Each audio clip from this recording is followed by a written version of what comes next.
Opa, boa noite a todos. Vamos começando uma live aqui na Abravu. Para quem não me conhece, me chamo Pedro Henrique, sou responsável aqui pelo marketing, web design, assessor de imprensa aqui da Abravu. E hoje teremos uma live muito especial, com um convidado muito especial. Como mediador, teremos o nosso diretor-presidente, Joselito Paulo. Ele é profissional da área da aviação, oriundo das Forças Aéreas Brasileiras, executou várias atividades no CENIPA, também deu várias palestras, e especialista em biociências forenses. Boa noite a todos, Paulo. Boa noite, Pedro. Como é que você me escuta aí? Tá tudo certo, e tá tudo bem tranquilo? aí? Tudo bem, estou escutando também alto e claro, 5/5, como a gente fala na aviação. Que ótimo. Vamos apresentar o convidado especial. O pessoal daqui tá nervoso para saber quem é.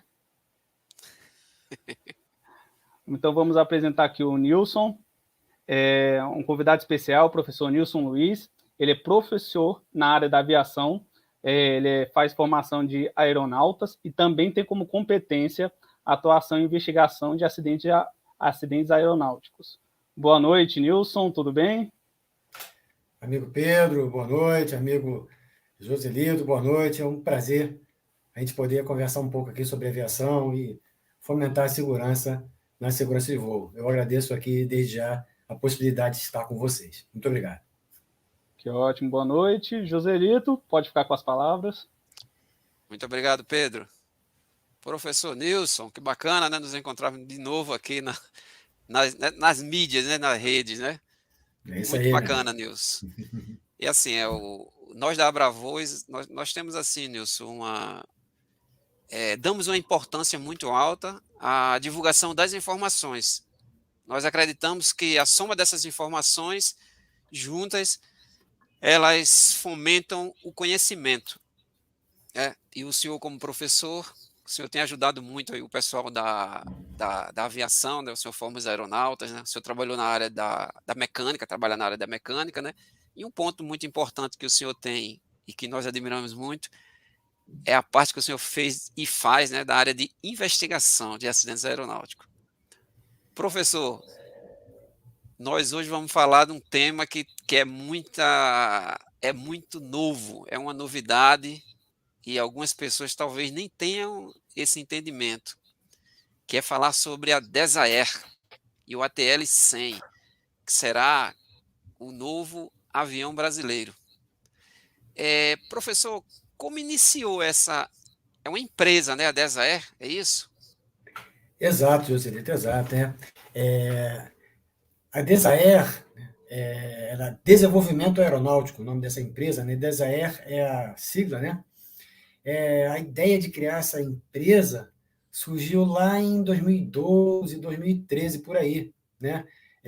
O sócio criador, o Evandro Fileno, né? Ele lá de São José dos Campos, né? Você sabe como é que São José dos Campos é o polo industrial, né? Sobretudo aeroespacial no Brasil, né? Então, o pai dele, o pai do Evandro, né? Já tinha sido, era mecânico de voo da FAB naquela época, né?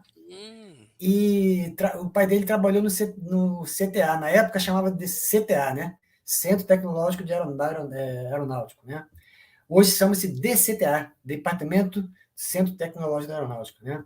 E o próprio Evandro, ele cresceu naquele ambiente, né? Ele nasceu ali, filho de militar, cresceu naquele ambiente, no ano do CTA, estudou por ali, e seu pai, a aviação na veia, né? Tinha aquelas conversas de aviação por todo o tempo. Então, o Evandro ele cresceu nesse ambiente. O Evandro acabou se tornando engenheiro, né?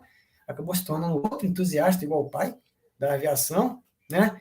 E o pai, naquela época, já conversava com ele sobre um futuro projeto para substituir o Bandeirante. Hein? O início da ideia era essa, né? Porque o Bandeirante, você sabe, é um projeto do final da década de 60, né? É um projeto que opera até hoje, né? Tem cá lá suas limitações, mas a culpa não é em si, se é que tem culpa, se é que existe culpa nessa história.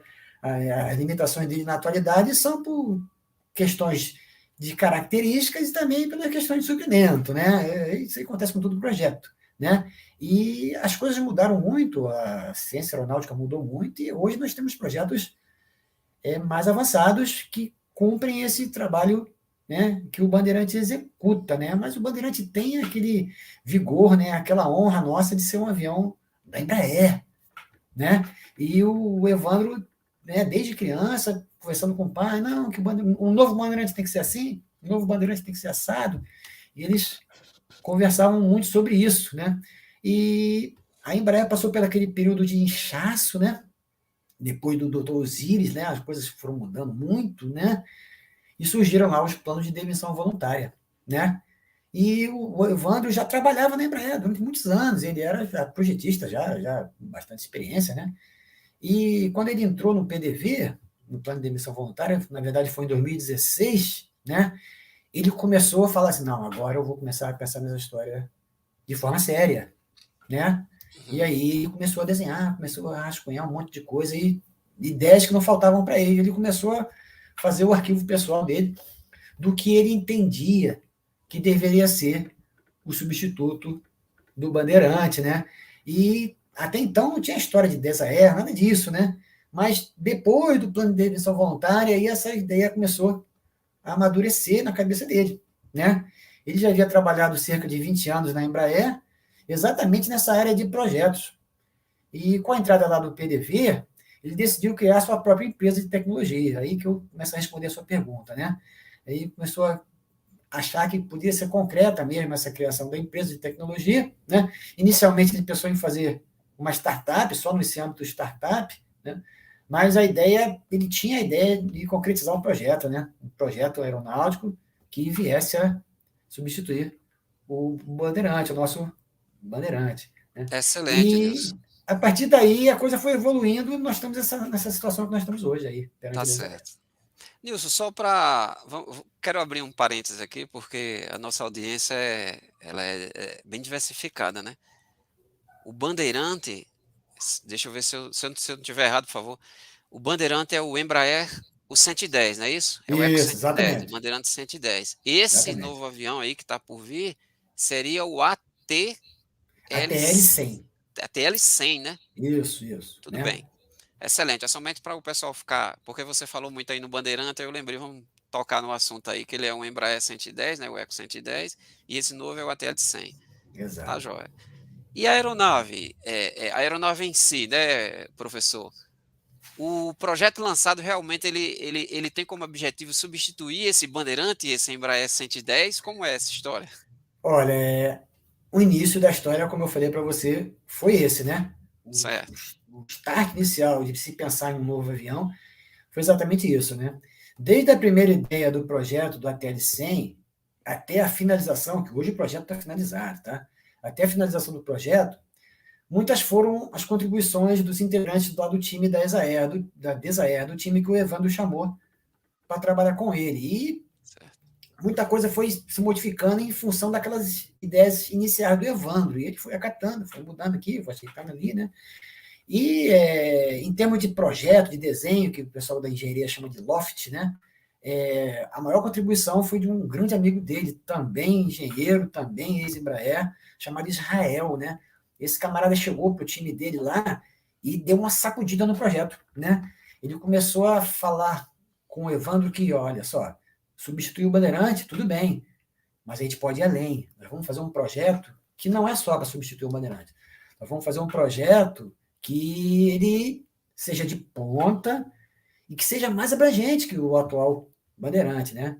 A ideia passou a ir além de criar esse substituto, né? E o pessoal gostou, foi a evolução da ideia inicial, né?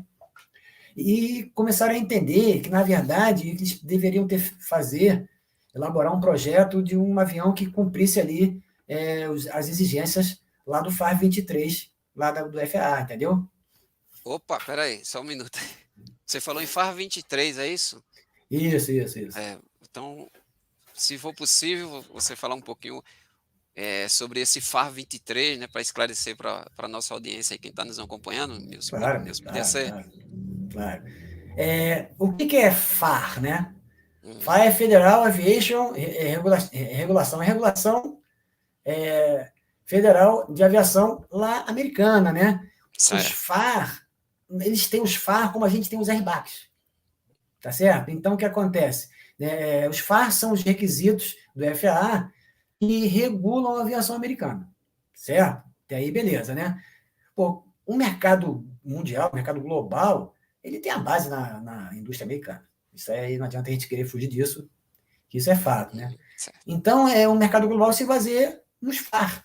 Né? Então, cada grupo de aeronaves que se propõe a executar um determinado tipo de tarefa, ele é enquadrado em um determinado FAR, tá certo? Então, é adequado que a empresa, toda empresa que vai projetar um avião, que vai idealizar um avião, já pense onde é que ela vai se enquadrar, onde é que ela vai enquadrar esse projeto, né?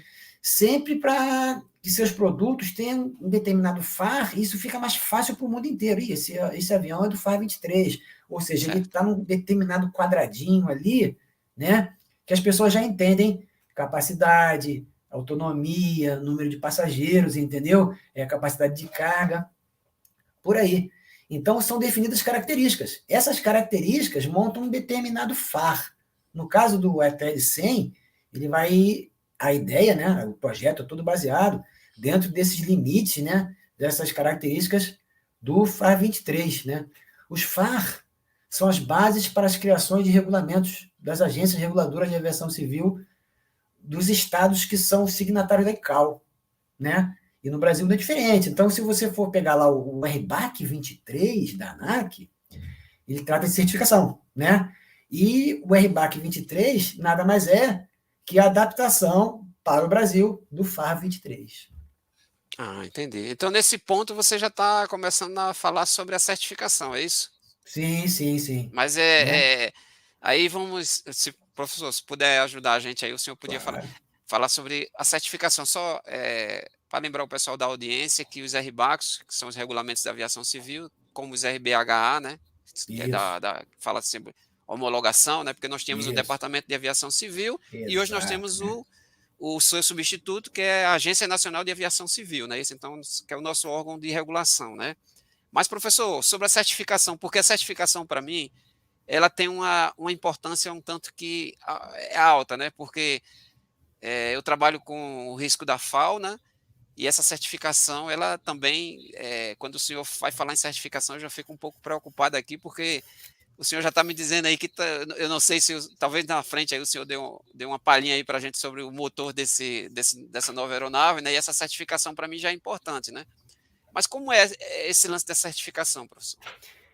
Se você for olhar bem, todo brasileiro tem uma noção do que vem a ser o Inmetro, por exemplo, né? O Inmetro é aquele instituto sério lá que faz os trabalhos em relação à certificação, né? A realmente um determinado objeto, um telefone celular, por exemplo, né? O fabricante já idealizou esse telefone para ele cumprir determinadas tarefas, né? Então ele é vendido, né? Ele é tipificado para trabalhar nesse conjunto de ações, né? Então uma determinada empresa vai lá e certifica, dá a certificação disso. Isso também acontece aqui na aviação, né? A certificação é o resultado de avaliações de determinado produto, no caso da gente aqui, aeronave, produto aeronáutico, uma hélice, um gerador, né? Enfim, de um componente, com vistas a assegurar que esse produto ofereça as condições de segurança necessárias para a operação. Dentro das características, lembra que eu falei do celular, né? Dentro das características que essa operação se propõe a executar, né?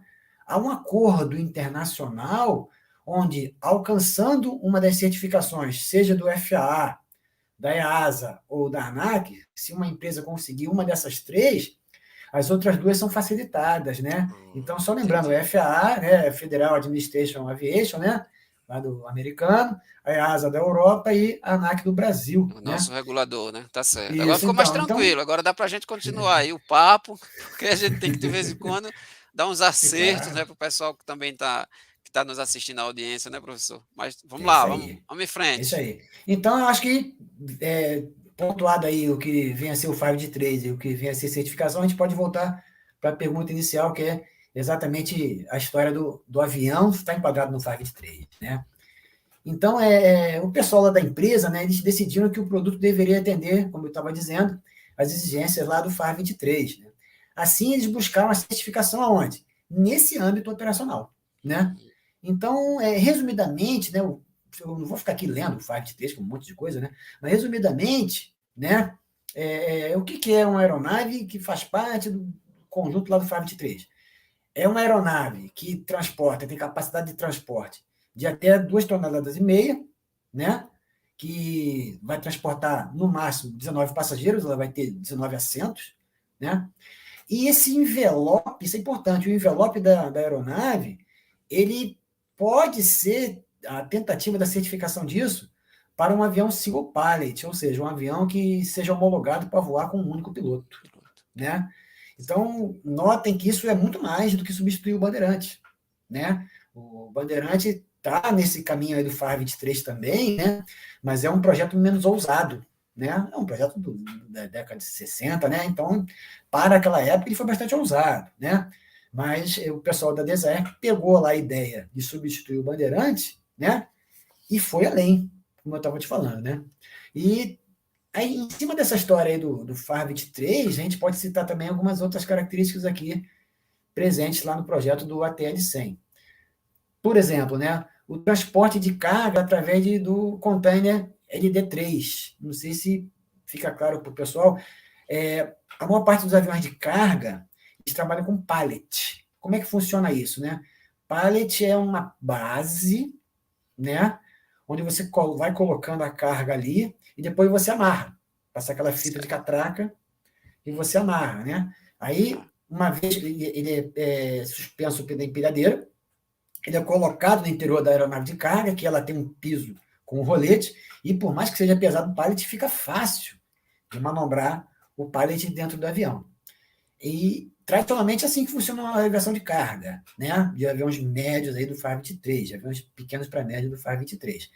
Já na aviação maior, né, do FAR-25 para cima, que é outra capacidade de aeronave, né, você já deve ter visto, o pessoal que está nos acompanhando, já deve ter visto em aeroporto, né, o pessoal embarcar no avião, o 767, por exemplo, o 777, umas caixas grandes, né, um formato todo geométrico, que encaixa no porão do avião, né, aquilo a gente chama de container, né, então se você for entrar na internet, tem vários tipos de container, várias especificações, né, e o pessoal da DESAER teve a sacada de trabalhar com container, não com pallet. Por quê? No ponto de vista deles, agiliza o embarque e o desembarque. E também já pensando no projeto, lá do uso do projeto no cliente, né? O pallet você tem que tirar do avião, tem que desamarrar, às vezes tem muito material, muita caixa pequena, aí não dá tempo de trabalhar naquele dia, em função da hora de chegada da aeronave, por exemplo. Isso pode gerar um pernoite, né? Você já tem custo, tem que guardar esse material. E o LD3 não, o LD3 ele sai dali e vai direto para o caminhão. Vai direto para o caminhão, vai embora, o avião pega outro LD3 vazio, coloca dentro e vai embora. Isso agiliza muito, né, a questão da carga, né? Então, uma das grandes sacadas deles foi essa, né? Deixar de trabalhar com pallet e trabalhar com container, no caso, eles estipularam como padrão esse container LD3, né? Ainda, né, com essa ideia de, inicialmente, de substituição do Bandeirante, a concepção inicial do projeto era para um avião de carga. Mas a coisa foi evoluindo, e eles começaram a ver que, poxa, por que eu vou fazer um avião que vai ficar me limitando somente para carga? Esse avião também pode transportar passageiro, né? Desde que tenha um assento direitinho, a condição que atenda a certificação direitinho. E eles começaram a trabalhar nesse sentido, né? Então, eles fizeram uma aeronave robusta, mas uma aeronave que você transporta o passageiro com certo conforto, né? Tentaram fazer ali um meio termo, né? E, além disso, também tem a questão da operacionalidade do avião, porque um avião grande de carga, ele não vai pousar em qualquer pista, né? No interior do Brasil, você pensa na Amazônia, né? Você pensa no interior de Minas Gerais, no interior de São Paulo, né? Onde você tem muitas pistas nem pavimentadas, né? Então, o avião ele é preparado para operar em pistas não pavimentadas. Olha só, isso é uma grande sacada. O Bandeirantes também fazia isso, né? Mas se você pegar um avião maior, né? Se você pegar um avião de grande capacidade de carga, ele tem a limitação, ele tem que trabalhar com a pista pavimentada, né? Então, notem os detalhes, né? Que a DESAER, né? O Evandro e companhia lá, estudaram, né? e vira uma configuração de tudo isso para tentar realmente fazer um avião que você já chegasse, fizesse um boom, né? A ideia dele é realmente dar uma revolução nesse ambiente aí do FAR 23, né? E para ser um avião robusto, né, ele tem algumas características, né? Ele tem um trem de pouso fixo, o que gerou muito ressalva, né, da comunidade aeronáutica. Poxa, mas trem de pouso fixo? É século XXI, um trem de pouso fixo? Mas aí ele explicou, eu estudei lá o projeto dele, ele explicou, olha, o trem de pouso fixo ele tem algumas finalidades, né? Principalmente, eu quero um avião robusto. Eu posso fazer um avião robusto de trem escamoteável, né? Só que eu vou ter que trabalhar com material robusto, subindo e descendo. Isso vai me gerar mais peso, eu vou ter que ter um sistema hidráulico mais robusto também. Isso tudo vai me jogar mais peso no avião e vai me tirar a capacidade de carga. E o arrasto nisso? Aí que tá. Aí você vai ter uma relação de custo-benefício, né? Porque o avião, geralmente, quando faz a decolagem, ele recolhe logo o trem, que é para diminuir o arrasto, né? Quando a gente está na cabine, né? A gente está terminando a descida, a gente fala, ó, vou sujar o avião. Aí vai lá e baixa o trem, né? Aí você vou sujar o avião, aí abaixa o trem, aí você já sente aquela freada do avião, né? Mas como eu estava te falando, né, Joselito? Isso aí é uma questão de tomada de decisão de engenharia, né? Você já deve ter visto, conhecido com alguma coisa do projeto Cirrus. É um avião americano que bomba aí na aviação civil, né? Ele é aquele avião que tem um paraquedas, né? Ele é muito preocupado com a segurança. O Cirrus, ele tem de pouso fixo, né? Mas a ideia, lógico que a ideia do Cirrus é diferente, mas eu vou pensar uma característica do Cirrus, né? Que foi a sacada lá do fabricante do Cirrus. O fabricante do Cirrus viu, né, que ele percebeu que muitos acidentes acontecem também porque o pessoal infelizmente esquece de baixar o trem. Aí tem muito pouso eu já atendi muito pouso sem trem, cara. É impressionante como é que século XXI as pessoas pousam sem trem, né? Uma vez, uma oportunidade, eu fui atender um avião lá foi Paraty, e a gente investigando pouso sem trem e tal, era um Seneca, um pouso sem trem, pá. O avião tudo direitinho, fizemos teste, sobe, enfim, né? Aí eu fui ver exatamente a hora do voo lá, do pouso. Cara, coincidiu certinho com uma hora de um desses jogos da Seleção Brasileira de Futebol, entendeu? Eu fiquei meio encabucado com isso, tal. E a investigação tem esse negócio, né? Aí fui pesquisar. Bicho, eu cheguei à conclusão, eu conversando, tentando tirar a informação do cara. O cara admitiu para mim que ele puxou o break da buzina porque ele estava ouvindo o jogo. E estava incomodando ele a buzina, né?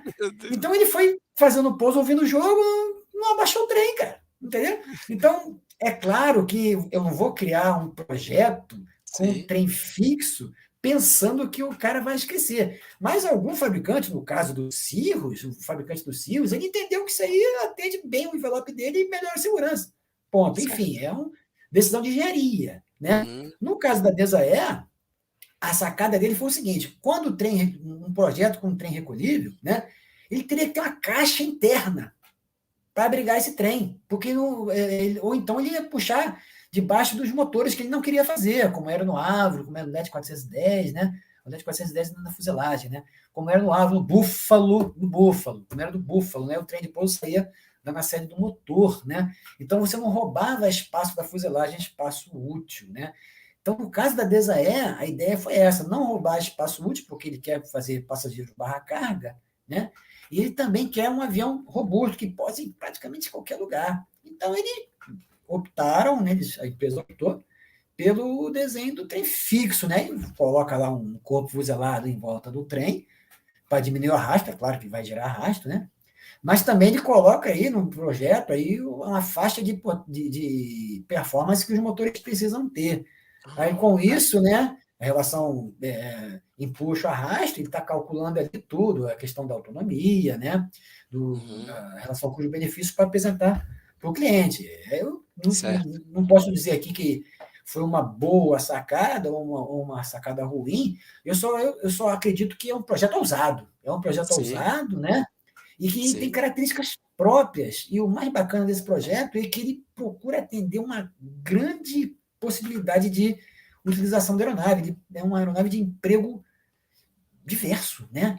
E, pô, para vir substituir o Bandeirante, né, cara, e ir além, como eles querem, né, realmente não pode ser qualquer projetinho, tem que ser alguma coisa que chegue impactando mesmo, né, que é o que eles estão tentando fazer. Então, tem mais coisa, fuselagem larga, né, ele é uma quebra de paradigma também, né, a fuselagem quadradona, que lembrava do Buffalo também, né, é mais para possibilitar a construção da rampa lá atrás, que é a maior sacada desse avião, no meu ponto de vista, no meu entendimento, é a presença de uma rampa traseira, né?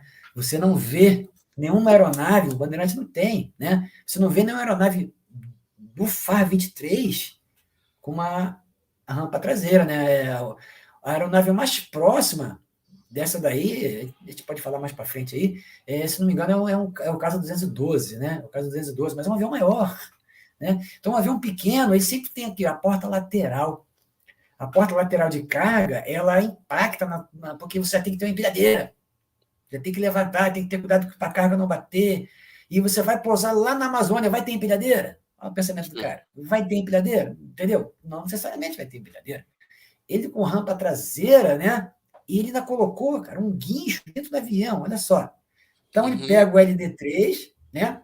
Que já tem rolete lá, que já tem rodinha, estica um cabo de aço que sai de dentro do avião, prende no container e o próprio avião puxa. Olha só. Excelente.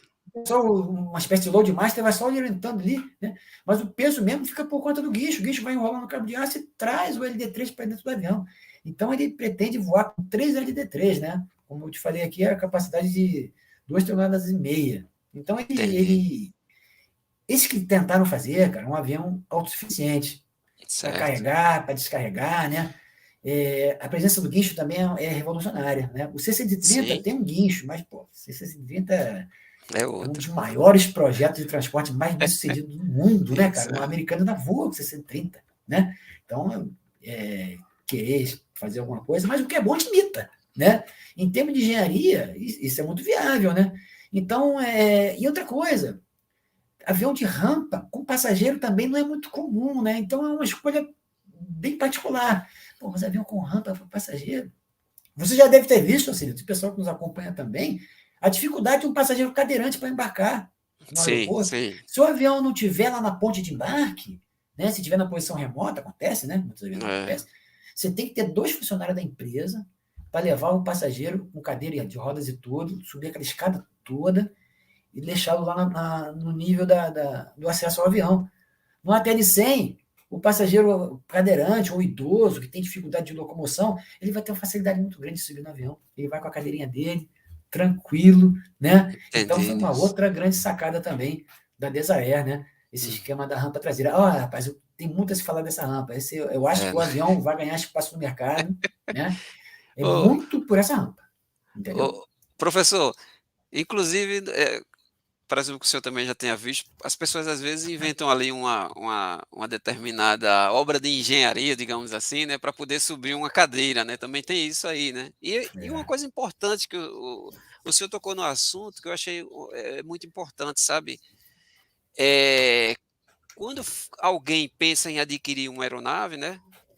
Conversar com uma pessoa que realmente, de fato, entenda algumas características, como o senhor está trazendo para a gente aí, né? Já está trazendo de inédito aqui, né, para a gente aqui na Abravur, né? As características dessa aeronave, né? Como ela foi pensada, né? Como ela foi projetada, umas características importantes, alguns diferenciais, né? E a pessoa que vai tem a necessidade de fazer uma aquisição de uma aeronave, ela tem que pensar direitinho e conversar com um especialista, né? Porque veja o quanto de informação que é técnica que o senhor está trazendo, mas ao mesmo tempo é muito bem compreensível, né? As informações que o senhor está trazendo aí dessa parte digamos assim, da fuselagem, né?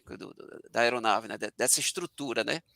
Mas tem um ponto, professor, sabe, que é o treinamento. Eu sempre imagino assim, sabe, tudo que se chega de novidade na aviação vai ter que ter um novo treinamento, vai ter que ter uma nova preparação. E aí eu até queria trazer agora um ponto que eu julgo muito importante numa aeronave, né? O senhor está trazendo são fatores, de fato, que tem sua criticidade também, mas tem um ponto importante. Eu queria que o senhor para mim agora, o senhor me falasse, a audiência também, não sei se o pessoal está com essa dúvida, talvez alguém já esteja sabendo essa resposta, né? eu vou precisar, quando eu for fazer uma perícia, né? Quando eu for fazer uma perícia, quando o pessoal for fazer uma investigação de um acidente, né? Eu vou precisar de novas informações porque vai ter um novo motor. Como é que vai ser essa motorização? Ou não? Eles não pensaram nisso? Ou os motores que já existem já vão facilitar ali a vida desse projeto, dessa nova aeronave? Joselito, pelo que eu pesquisei aí, no projeto da Desaer, né, eles não querem reinventar a roda, né? Eles querem criar, já criaram, na verdade, eles querem colocar em prática um projeto que ele entre no mercado e seja bem aceito, né? Quando você trabalha com inovação, tecnologia, você está no âmbito da pesquisa com esse caminho. A Desaer, eu não vejo que a Desaer tem esse caminho. A Desaer, ela quer entrada, né? E o quê? Suficiência no mercado. Então, o que ela vai buscar? Ela vai buscar motores consagrados, né? A motorização da TL100 realmente não está definida ainda, né? Tá Mas certo. aí você tem 3 fabricantes fortes trabalhando nessa concorrência. Então né? não vou ter novidade na parte de motores, né? Não. Pelo contrário, nós vamos ter tá. credibilidade de motores que já são conceituados no mercado, né? Tá certo. Aí o que você tem lá? Você tem a PW, você tem a Pratt Whitney, né? Trabalhando aí na concorrência para poder motorizar a TL100, né? No caso da PW, você tem o PT6 5 Bravo, né? O motor PT6 ele dispensa comentários, né? É um excelente motor, tanto que ele está no Bandeirante até hoje. O Bandeirante, vamos usar uma palavra entre aspas aqui, com muito respeito ao nosso Bandeirante, o Bandeirante sobrevive hoje em função do motor PT6, né? O motor PT6 ele tem suprimento de todo mundo, né? A empresa canadense, de indiscutível competência, né? Você tem vários traços do motor PT6, enfim, você tem ele voando no Brasília, né? Se tinha um primo dele lá, soviético, lá na República Tcheca, lá no LET 410, né? Então, é um motor que é indiscutível, né? Então, se ele entrar no ATL-100, vai estar muito bem motorizado. Também tem a Honeywell. A Honeywell também está tentando entrar com um motor aí no ATL-100. Eu não consegui, nas minhas pesquisas, descobrir a especificação do Honeywell, Certo. mas isso aí provavelmente vai sair na mídia aí, nos próximos dias, né? E ainda temos a GE, né? A GE está com um motor que era do motor do LET 410, que é essas fusões, multiplicação de empresas, né? Então, esse motor caiu do LET 410, que era uma tecnologia fechada lá com a República Tcheca, né? Então, é o motor Cataldi, é uma evolução daquele motor lá do LET 410, né? É um motor de 1250 HP que eu consegui apurar, né? Eu sou suspeito, que eu, lá no início da minha atividade aérea, eu fui bandeirante, né? Eu sou suspeito para falar de motores, né? Eu torço para que seja o PT6, né? Mas eu acredito que qualquer um desses 3 fabricantes aqui vai motorizar bem, né? Vai motorizar bem o ATL-100. E aproveitando esse gancho aqui, eu também já vou adiantar para você que a Aviônica também está em negociação, também não está definido com a empresa, né? Existe 3 ou 4 empresas lá competindo lá apresentando projetos lá para a Desaer, né? Mas a Desaer já definiu que o projeto prevê 3 telas de 14 polegadas na cabine, né? A aviônica, você fala o quê? Você podia esclarecer para o pessoal? Sim, a aviônica esse termo, é a parte aviônica. Isso, antigamente, né? Você tem 3 carteiras de mecânico, né? Você tem a carteira de GMP, a de célula e de aviônico, né? GMP é que o Grupo Motopropulsor é exclusivamente quem trabalha com motor hélice, né? O grupo que promove a propulsão do avião. Célula é a parte mecânica toda com exclusão do motor. Aí você tem hidráulica, pneumática, tudo aquilo ali, né? Também pega a parte de estrutura, pintura, soldagem, né? É a parte de célula. E a parte de transmissão de energia, né? De eletricidade, que antigamente a gente chamava de instrumentos, eletrônica, sistema elétrico, tudo separadinho, né? Hoje a gente chama de aviônico, né? Aviônica. Então, você tem a habilitação da ANAC para aviônico. Então, no caso do ATL-100, quando eu falo aviônico, é toda essa parte de rede elétrica, fiação, né? Não vai ser mais um avião de reloginho, né? Vai ser um avião de telas, onde você tem algumas telas como se fossem tablets, né? A maior parte dos aviões modernos são assim, né?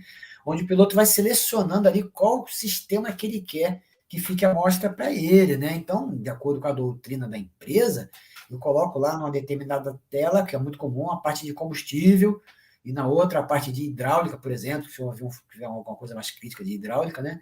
Então, nesse caso, vão ser 3 telas e uma possibilidade de uma 4ª tela para a aviação militar, que a gente ainda não tocou nesse assunto, né? O ATL, ele também tem um DNA para paraquedismo, para o transporte de tropa, para o transporte aeromédico. Isso é um avião, cara, revolucionário, entendeu? Sim. Eu já sou fã do avião sem ter visto, né? Eu já entrei no site deles, já estudei, né? Já fiz contato com o pessoal, mas rapaz, é um projeto muito bacana. Eu me simpatizei muito com o projeto, eu estou torcendo para que vá de vento em popa mesmo, né? Certo. Esse projeto aí. É um mix, né? É a evolução, né, cara? A evolução da aviação, né?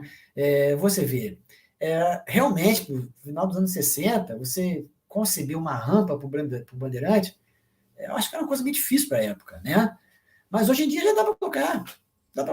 Mas apesar de o pessoal ter pesquisado, né? Os projetos do FAR 23 não tem rampa, é outra sacada que esses caras tiveram, entendeu? Entendi. Meu amigo, você falou desses três tópicos aí, né? Das pessoas que trabalham ou que queiram vir trabalhar na área da manutenção, né? Os mecânicos, né? O pessoal da engenharia também, do projeto. Nilson, a gente podia falar um pouco agora sobre a industrialização, né, desse projeto, né? Você sabe, Nilson, que quando você tem um projeto aeronáutico, para que ele seja colocado em prática, tem o lance de optar em desenvolver e executar toda essa a montagem inicial, né, das seções, né, a montagem final, ou se admitir fornecedores, né, que executem essas montagens iniciais das seções, claro, né? Exceto antes, por fim, a montagem final, né? Você sabe dizer, Nilson, por acaso você viu ali aquela informação sobre a estratégia escolhida pela DESAER, né? DESAER, assim que pronuncia? DESAER. DESAER. Desenvolvimento Aeronáutico, DESAER. Desenvolvimento Aeronáutico. Então, José, então o que acontece? Eu, nas minhas aulas, eu costumo passar muito. É muito fácil você encontrar, se você digitar no YouTube, na internet, montagem do 737, Certo. montagem do A319, por exemplo, né? Então você vai ver uns filmes bacanas pra caramba, né? Onde você vê lá as empresas montando seções do avião e levando para um outro lugar onde tem a montagem final, né? No caso da montagem, se você digitar montagem do 737, você vai ver a fuselagem sendo transportada de trem, de uma empresa para outra. Na Europa, lá, isso é muito comum. Isso é muito comum, né? E isso é que está acontecendo no mundo, né? Você imagina você montar um parque industrial para montar um avião do zero até a decolagem. Rapaz, é muita coisa, né? Então, o que a empresa faz? Ela monta uma fábrica de asa em algum lugar, ela monta uma fábrica de fuselagem em outro lugar, ou então, como você citou aí, ela admite parceiros comerciais. Pessoas que já têm essa expertise e, principalmente, que já têm essa infraestrutura, né? Vamos voltar um pouquinho ao outro projeto da Embraer, no caso do AMX, por exemplo, né? Você vê que no Brasil ele era fabricado a parte central das asas, a ponta das asas, e uma parte da cauda. Depois você tinha 2 empresas da Itália, que era a Aermac e a Air Italia. Se você pegar a montagem do AMX também na internet, você vai ver tudo com cores diferentes, mostrando a participação de cada empresa, né? O avião era montado aqui na Embraer São José dos Campos, mas já recebia as seções pré-montadas, né? É o que você citou aí.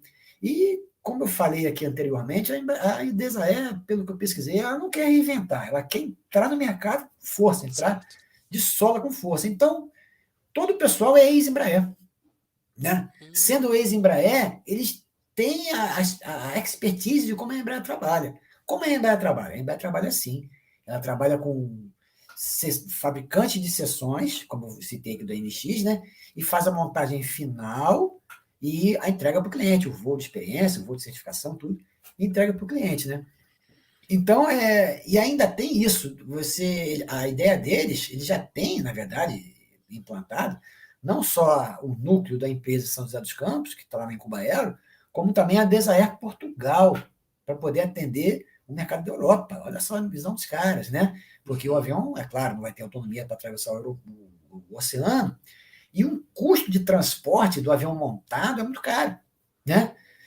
Não adianta você levar montado. Dificilmente acontece como aconteceu com o Gripen aí, né? Você deve ter visto aí, né? O Gripen veio de navio, veio montadinho num porão de um avião graneleiro, né? Mas dificilmente. O Gripen não é um avião tão grande, né? Se você for olhar para os aviões de caça, ele é um avião até médio, né? Mas o ATL-100 já é um avião de asa alta, já ocupa mais espaço, né? Então seria muito difícil transportá-lo montado. Aí já se impactar numa desmontagem, uma montagem final. Você viu o Gripen, o cara levou o Gripen e colocou no solo, já rebocou o avião estava pronto para transportar, né? Então, eles montando aqui Desaer Brasil e Desaer Portugal, eles atendem os dois mercados, América e Europa, né? E essas seções já é mais fácil de transportar para o navio, né? Você bota num container, num caixotão lá de madeira, e aí você despacha mole, pega alguém empilhadeira, vai para lá e para cá, diferente do cuidado que você precisa ter com o avião montado, né? Então, respondendo agora efetivamente a sua pergunta, a Desaer vai trabalhar efetivamente com isso, com parceiros comerciais, né? Que vão executar as montagens iniciais, a fuselagem será dividida em 3 seções, né? As asas serão divididas em seção central e semi-asas externas, a cauda também será dividida em 2 seções. Então, vai haver fabricantes iniciais que vão montar essas seções, e essas seções vão ser encaminhadas para a Desaer Portugal, para a Desaer Brasil, que a Desaer sim vai fazer a montagem final e a entrega para o cliente, né? Excelente, professor. É muita Informação, novidade né? aí para o público, hein? Essas informações, inclusive informações que são informações eu considero muito técnicas, né? Assim, mas que o senhor está Mas não fazendo tem uma tradução nenhum muito perigo da boa. gente estar cometendo aqui um desvio de segredo industrial, porque já está, apesar de ter pesquisado isso, Certo. já são informações de domínio público. Com certeza, se o próprio Evandro estiver nos assistindo, ele vai ficar até satisfeito da gente estar fomentando aqui o projeto deles, né? Não tem nada Certíssimo. aqui, não estou falando nada aqui que eu não poderia falar. Mas bem direcionado. Nós aqui estamos bem direcionados, né? A gente está trazendo as informações, né? Para que as pessoas que estão escutando estão assistindo esse vídeo mais na frente vão escutar, Deixa eu vão assistir complementar esse um vídeo. pouquinho. Opa, Desculpa te interromper, Zito. não, Conclui. tranquilo. Deixa eu complementar um pouquinho, faltou dizer o seguinte, né? Então, Ah. e a mão de obra para isso, para essas montagens, né? Hum, Então, lá para Desaer Portugal, você tem a OGMA, lá, a empresa de manutenção de aeronaves consagrada no, no meio aeronáutico da Europa, inclusive está fazendo a manutenção de grandes do nosso 630 da FAB, né? certo. Então, para Desaer Portugal, essa questão é mais simples, porque você tem os fabricantes por França, ali do lado, né? Alemanha. Então, para Desaer Portugal, isso vai ser mais simples, porque o contexto da Europa unificada, né? Fica mais fácil de conseguir esses fornecedores, esses montadores iniciais, né? Que atendem a necessidade. E, sobretudo, o quê? Pessoal que já tem maquinário, dobradeira, viradeira, fresa, material de usinagem. Você imagina fazer isso tudo do zero, né? É um investimento muito grande. Um investimento muito grande. Então, é mais fácil o quê? O contrato. A Desaer está trabalhando como a Embraer trabalha, né? Ele desenvolve um contrato, né? Tanto na Europa quanto no Brasil, e talvez algumas peças sejam fabricadas só no Brasil, outras só na Europa, e o transporte por navio não é tão caro, né? Dentro de um container, dentro de um container pode pegar chuva, não precisa ser navio abrigado, enfim, né? Esse pessoal não está de bobeira, não, José. Esses caras estudaram, pesquisaram Sim. bastante antes de colocar esse projeto em prática, né? Eles já estão naquela fase da cereja do bolo, né? Do que desde o início da fabricação da massa, eles já fizeram tudo. Eles já estão naquela fase da cereja do bolo, tá certo? Desculpa aí te interromper. Não, tranquilo, Wilson. Tranquilo. E então, como eu estava dizendo, né? Então a gente está trazendo essas informações, né? E a partir dessas informações que nós estamos trazendo, que você está fazendo uma tradução muito boa aí para o público, né? Que é bem diversificado, né? A gente não está falando aqui nada que compromete para eles, né? Nem para a Bravo, nem para você como profissional, né? Da área na aeronáutica, né? De formação e também na área de investigação e futuramente aí, quem sabe, na área de perícias, né? Que é uma área que a gente na Bravo agora tá entrando com maior força, né? Inclusive acho que daqui final do mês que vem, né, final de agosto, a gente está fazendo um curso, né, que é o curso de investigação e que vai trabalhar, na verdade, na área de perícias, né, para o pessoal que faz a perícia, né, é o delegado, é o perito em si mesmo, é um policial que vai fazer uma investigação, entendeu? São os experts no assunto. O senhor também, professor, o senhor também Tem que chamar o nosso amigo dá uma Márcio olhadazinha lá Patrício, né? no Nosso amigo dá uma Márcio olhada no Patrício nosso para estúdio. destacar ali a diferença, né, da investigação Isso. CIPAE e a investigação criminal. Patrício, quem sou eu para falar disso? Isso aí é você querer ensinar a missa para o padre. Isso aí é assunto para o Patrício. Né? Tá Quem certo. sou eu? O Patrício já foi muito palestrante nos eventos que eu promovi e eu só tenho a aprender com eles. Eu já vi a divulgação desse evento de vocês e vou acompanhar. Então essas informações a gente está trazendo, então dá para a gente perceber que as informações, essas pessoas vão pegar e vão montar, como eu sempre falo, né, um conhecimento. E o objetivo da Abravo é justamente isso, é trazer as informações para que as pessoas façam o seu raciocínio ali, né, e monte o seu conhecimento com essa diversidade. Mas, professor, é uma coisa importante, né? Quando a gente traz essas informações para as pessoas vão adquirindo e vai, ao longo do tempo ali, a pessoa vai pensando ali, mas, poxa, vem uma área de montagem ali, vem uma parte aqui, vai ter um transporte. Onde é que vai ficar essa DESAE? Qual o local, né?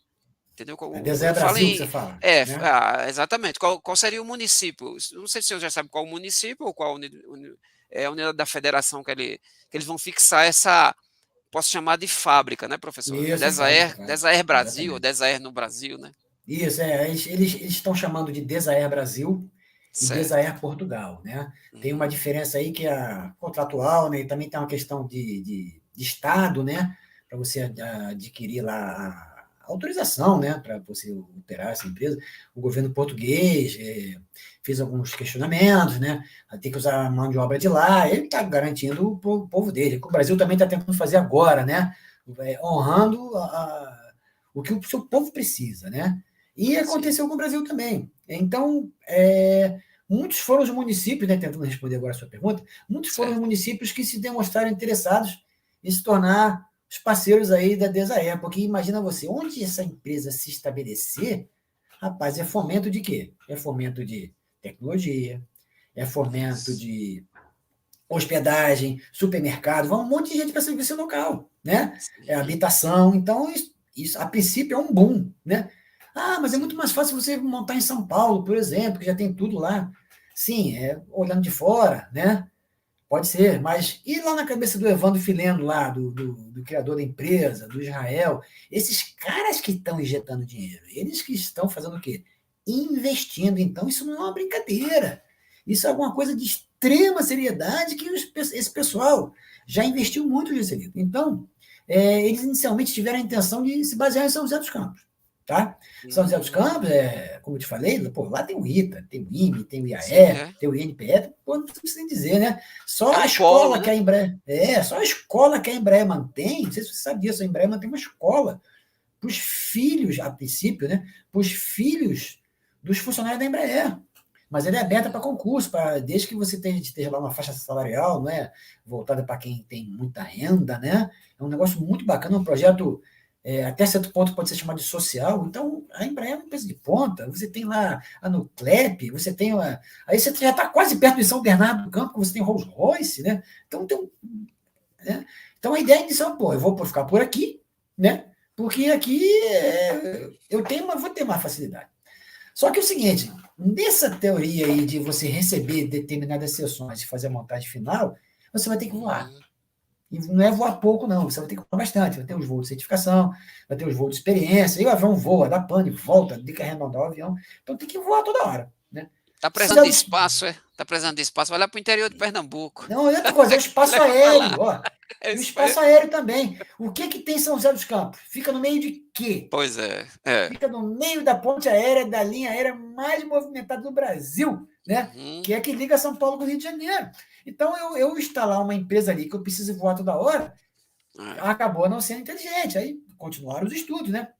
Então, a atividade aérea existente lá em São José dos Campos, a partir de São José dos Campos na atualidade, ela já está bem limitada, né? Pelo fato da empresa 121 estar passando lá por dentro. Então, o que acontece? Fica um quadradinho muito pequeno, né? Apesar de ter lá o esquadrão de ensaios em voo, que ainda consegue trabalhar, mas eles devem ir para longe para fazer os ensaios, né? Não parecia para o pessoal da DESAE alguma coisa inteligente, né? Certo. Então, olha só, os estados que procuraram a DESAE, Tocantins, Goiás, Espírito Santo, São Paulo e mais alguns estados aí, né? E todas as possibilidades foram sendo estudadas pelo pessoal, né? Porque você ainda tem que adquirir o espaço. Ó. Aí é outra coisa, esse espaço, não adianta você, eu tenho um espaço aqui bom, mas o aeroporto é lá longe. Como é que vai fazer? Tem que ter um espaço, tem que ser numa área adequada e ainda tem que ser o quê? Numa região de aeroporto, porque o pessoal vai voar, né? Então, o que acontece? Tudo isso precisou ser, né, estudado. Então, a DESAE foi procurada por esses estados todos, né?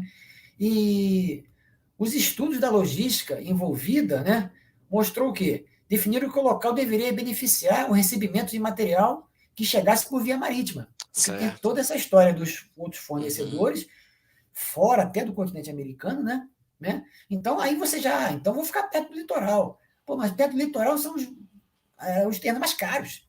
E você implantar uma empresa também... O litoral do Brasil também é norteado por linhas aéreas, né? Então, os caras ficaram meio que, cada vez mais, uma situação mais restrita. E está chegando proposta, estão estudando, né? E a extensão também do lugar, né? Não adianta você arrumar um espaço pequeno que você imagina o tamanho dos galpões que vai precisar construir para fazer, né? Só as montagens finais, né? Se você fosse fazer a montagem desde o zero, como a gente comentou antes, ele tem que ser o quê? Um espaço enorme, né? E isso é muito caro, né? Isso é muito caro. Então, notem, né? Notem você aí as necessidades que o cara precisou estudar, né? Para poder falar assim, não, vamos nos instalar em tal lugar, né? Então, dentre um monte de opções que eles tiveram, eles acabaram escolhendo o município de Araxá, no Alto Parnaíba ali, lá em Minas Mas Gerais. ele não fica longe, não? Eu digo assim, né? Eu estou falando assim, geograficamente falando, digamos assim. O Araxá não fica longe, não. Do o material litoral, vem, né? você Sobretudo disse do que vem litoral, via você, marítima. você E aí, acabou de você acha dizer que que você Araxá... vai receber as coisas pelo navio, mas não faz sentido. Numa primeira visão, sim, né? O ideal, nesse aspecto, o ideal é que fosse em Santos, sei lá, em Vitória, né? Em Belém, em Recife, né? Isso. Puxando a sardinha para o teu lado aí. Vamos levar ela para Pernambuco. Vamos levar para Pernambuco isso aí. Então, o que acontece, né? Poxa, mas todos esses locais é tudo terreno mais caro, né? A especulação imobiliária no Brasil, ela vem do litoral para o interior, né? Já havia Juscelino que criou aí o Distrito Federal, né? Isso. Naquela época não tinha nada no interior do Brasil. Então, onde estão os terrenos mais baratos? Estão longe do litoral, né? Então, você vê quantas variantes acontecem, né? Precisam ser estudadas. Então, realmente, olhando esse detalhe da distância dos pontos, né? Você pode até imaginar que não foi uma escolha adequada, né? Mas quando você observa determinados pontos de vista e condições técnicas específicas, detalhes de logística, você começa a ver de uma outra maneira. Olha só, não sei se você idealiza aí o mapa de Minas Gerais, aqui dá uma pontinha ali para, né, o oeste ali, que já é quase São Paulo, chamado de Triângulo Mineiro, né? O Alto Parnaíba fica ao norte do Triângulo Mineiro, quase com divisa com Goiás, né? Aquela região ali, Araguari, né? A região de Araxá é perto mais ou menos perto de Uberaba, Uberlândia, né? Uberlândia tem um aeroporto importante, né? Ribeirão Preto também é uma cidade de grande importância, de produtor não só industrial, como também de agricultura, né? E o Brasil está de vento em popa com a questão do agro. Os caras estão pensando em tudo isso, né? E Araxá apresentou a melhor proposta, por quê? Na visão lá do pessoal da DESAE, né? Porque havia um terreno grande, né? 270 mil metros quadrados, olha só. 270 mil metros quadrados que pertencia a quem? Pertencia à União. Tá? Aí, em todas essas negociações, a União doou para o Estado, que doou para o município. Beleza? E o município fez o quê? Você vem para cá? Olha, se você vier para cá, eu dou para você. Então, o município doou para a DESAE. Muito bom, 270 mil metros quadrados. Tu imagina? Aí o camarada, poxa, aí você já está pegando no meu ponto fraco, né? Poxa, uma área. E outra coisa, uma área de solo adequado e na área do aeroporto, Joselino. Então você imagina. Então aí já começa a valer a pena eu calcular o transporte do material que vai vir dos portos. Qual o porto mais adequado? Não necessariamente preciso usar um único porto. Não necessariamente eu vou usar a mesma empresa de logística de navegação. Enfim, hoje eu tenho contrato com uma, 6 meses que vem eu vou ter contrato com outra. E aí, o importante, onde é que eu vou ficar baseado? Essa relação custo-benefício, os caras estudaram bastante, eles não estão de bobeira não, entendeu? Em Araxá, olha só, em Araxá o movimento aéreo é mínimo. Olha, o movimento aéreo lá é mínimo. Sendo instalada a empresa dentro da área do aeroporto, isso vai facilitar bastante para a demanda de voo que vai ter. Né? O cara sai para voar toda hora, não precisa ficar esperando. Não, rapaz, o aeroporto vai ser praticamente deles. Não sei se você conhece o aeroporto de Araxá, eu já estive lá. Realmente o movimento é mínimo, né? Só aquele pessoal que angaria avião, proprietário particular de avião, que final de semana o piloto dele leva ele para visitar a família não sei onde, né? Você não tem escola de aviação, você não tem um grande movimento aéreo lá. E isso chamou a atenção do pessoal, né? Terreno doado, 270 mil metros quadrados. Na área do aeroporto, eu também quero, meu amigo, para instalar minha empresa, né? Se eu tivesse bala na agulha para instalar uma empresa de projeto de aviões, eu também gostaria. Então, aí você começa a entender, né? Olha só, Araxá, ela fica próximo da BR-262. Tá? Certo. Né? O que é a BR-262 liga o que a quem? Ela liga Corumbá a Vitória. Ó, Corumbá a Vitória. Mas a BR-262 ela não oferece assim, umas condições mais adequadas de transporte pesado, não. Né? Mas de Araxá para pegar de Araxá a Uberaba, né? Você tem um período mais crítico, mas se você estiver em Uberaba, você está quase em Ribeirão Preto. Né? Não sei se você conhece aquela região.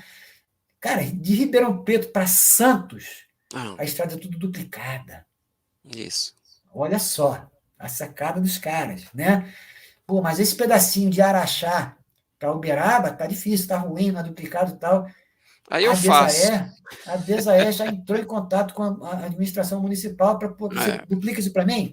Por quê? Porque você imagina o boom econômico que vai ter no município de Araxá. Não vale a pena duplicar 100, 200, 500 quilômetros de estrada, se for o caso. Né? Qual é o prefeito que não ia querer fazer? Exatamente. Então, eles já estão nessa história aí. Então, você tendo duplicado de Araxá para Uberaba, você vai ter duplicado de Araxá a Santos, meu amigo. Exato. Né? Santos é um dos terminais marítimos do Brasil que você tem menos taxas para embarque e desembarque alfandegário. Olha só o que os caras estão vendo. Depois eu posso usar Vitória, depois que a estrada para Vitória estiver melhor. Quem sabe tem um boom na estrada para Vitória também. Quem sabe? Que realmente a distância para Vitória é menor. Só que o transporte é de pior qualidade, né? A estrada não é tão boa para transportar, sobretudo, equipamentos pesados, que vai ser o caso. Né? Você vai vir lá uma parte da fuselagem em cima de um caminhão, né? Então é o ideal que o caminhão está numa estradinha que não duplicada, vai parar o trânsito. Vai gerar um transtorno enorme para a população, né? Já se ele vier ali pela Imigrantes, a Anhanguera, tudo duplicar 3, 4 faixas, não vai fazer tanta diferença. Não é isso? Então você vê até esse pessoal do entorno, Ribeirão Preto. Não sei se você conhece Orlândia. Orlândia fica a 80 quilômetros de Ribeirão Preto, 82 quilômetros, né, de Ribeirão Preto. Tem uma empresa, que não vou falar o nome, porque os caras não estão pagando nada para gente, né, mas tem uma empresa lá, dos amigos meus, né, um polo industrial bacana de manutenção de aeronave agrícola em Orlândia. Se você botar e pesquisar aí na internet, manutenção de aeronave agrícola Orlândia, você vai ver lá o nome da empresa, onde tem um monte de amigos meus, inclusive o presidente do atual Sindicato Nacional das Indústrias Aeroagrícolas, né, o Tiago, né, que é meu amigo particular também, né, ele trabalha nessa empresa, tem o seu Carleto. Então, se você for nessa empresa, só porque teve essa empresa se montando lá, o município expandiu.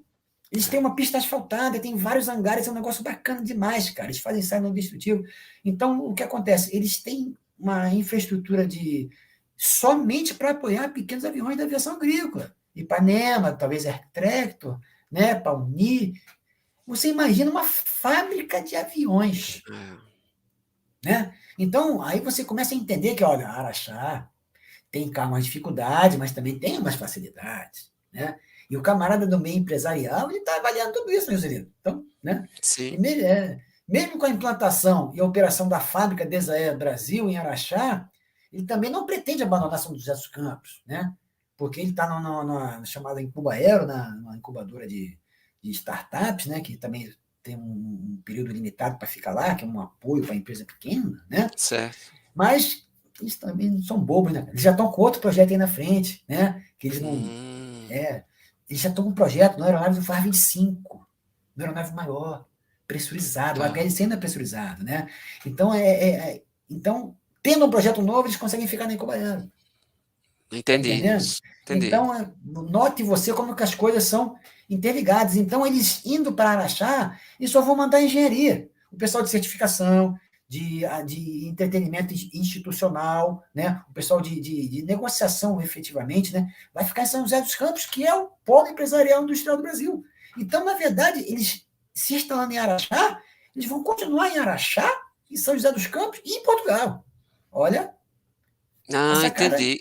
Esses caras, né? Não estão de bobeira, não, Luizito. Esses caras não estão de bobeira, não. Quem estiver assistindo esse vídeo, tá bem, né? Porque já sabe para onde está andando. Olha, o Evandro informação ele já tá tem um recebendo sentido, currículos. né? Quem estiver ligado aí já sabe, ele já está recebendo currículos, né? Exatamente. Inclusive, é uma boa notícia para o pessoal lá de Araxá, de Uberlândia, porque eles também, você me fez lembrar outra coisa, eles também já fizeram um pré-acordo com o Cefet. Olha aí, certíssimo. E com a comunidade acadêmica. Pô, Uberlândia tem uma faculdade federal grande. Não sei se você conhece, eu já fiz evento lá na faculdade de Uberlândia. Tem uma faculdade grande que pode oferecer um suporte, entendeu? E Uberlândia tem um viés de aviação. Uberlândia tem empresas aéreas, são empresas pequenas, mas tem empresas aéreas. Tem 2 pousos diários da Azul lá, com a TR-72, né? Entendeu? Nilson, nós tivemos em Berlândia, né? O pessoal Uberlândia. Chama, né? Berlândia. Nós tivemos em Berlândia, não foi? Fazendo um evento Uberlândia? lá do grupo, você lembra? Rapaz, eu levei você Coronel naquela Paulo, época responsável pelos eventos, eu levei você em Juiz de Fora, levei Coronel você em BH, Paulo acho que fomos em Uberlândia também, né? Eu tive com vocês do 3, né? Lá da área do 3, né? Junto, a gente fez uns seminários época boa, né? Época boa. Olha só, Nilson. Professor, você está trazendo umas informações muito importantes para a nossa audiência e também para o pessoal que já também faz parte da sua audiência também, né? Essa informação do nosso município aí, de Araxá, né?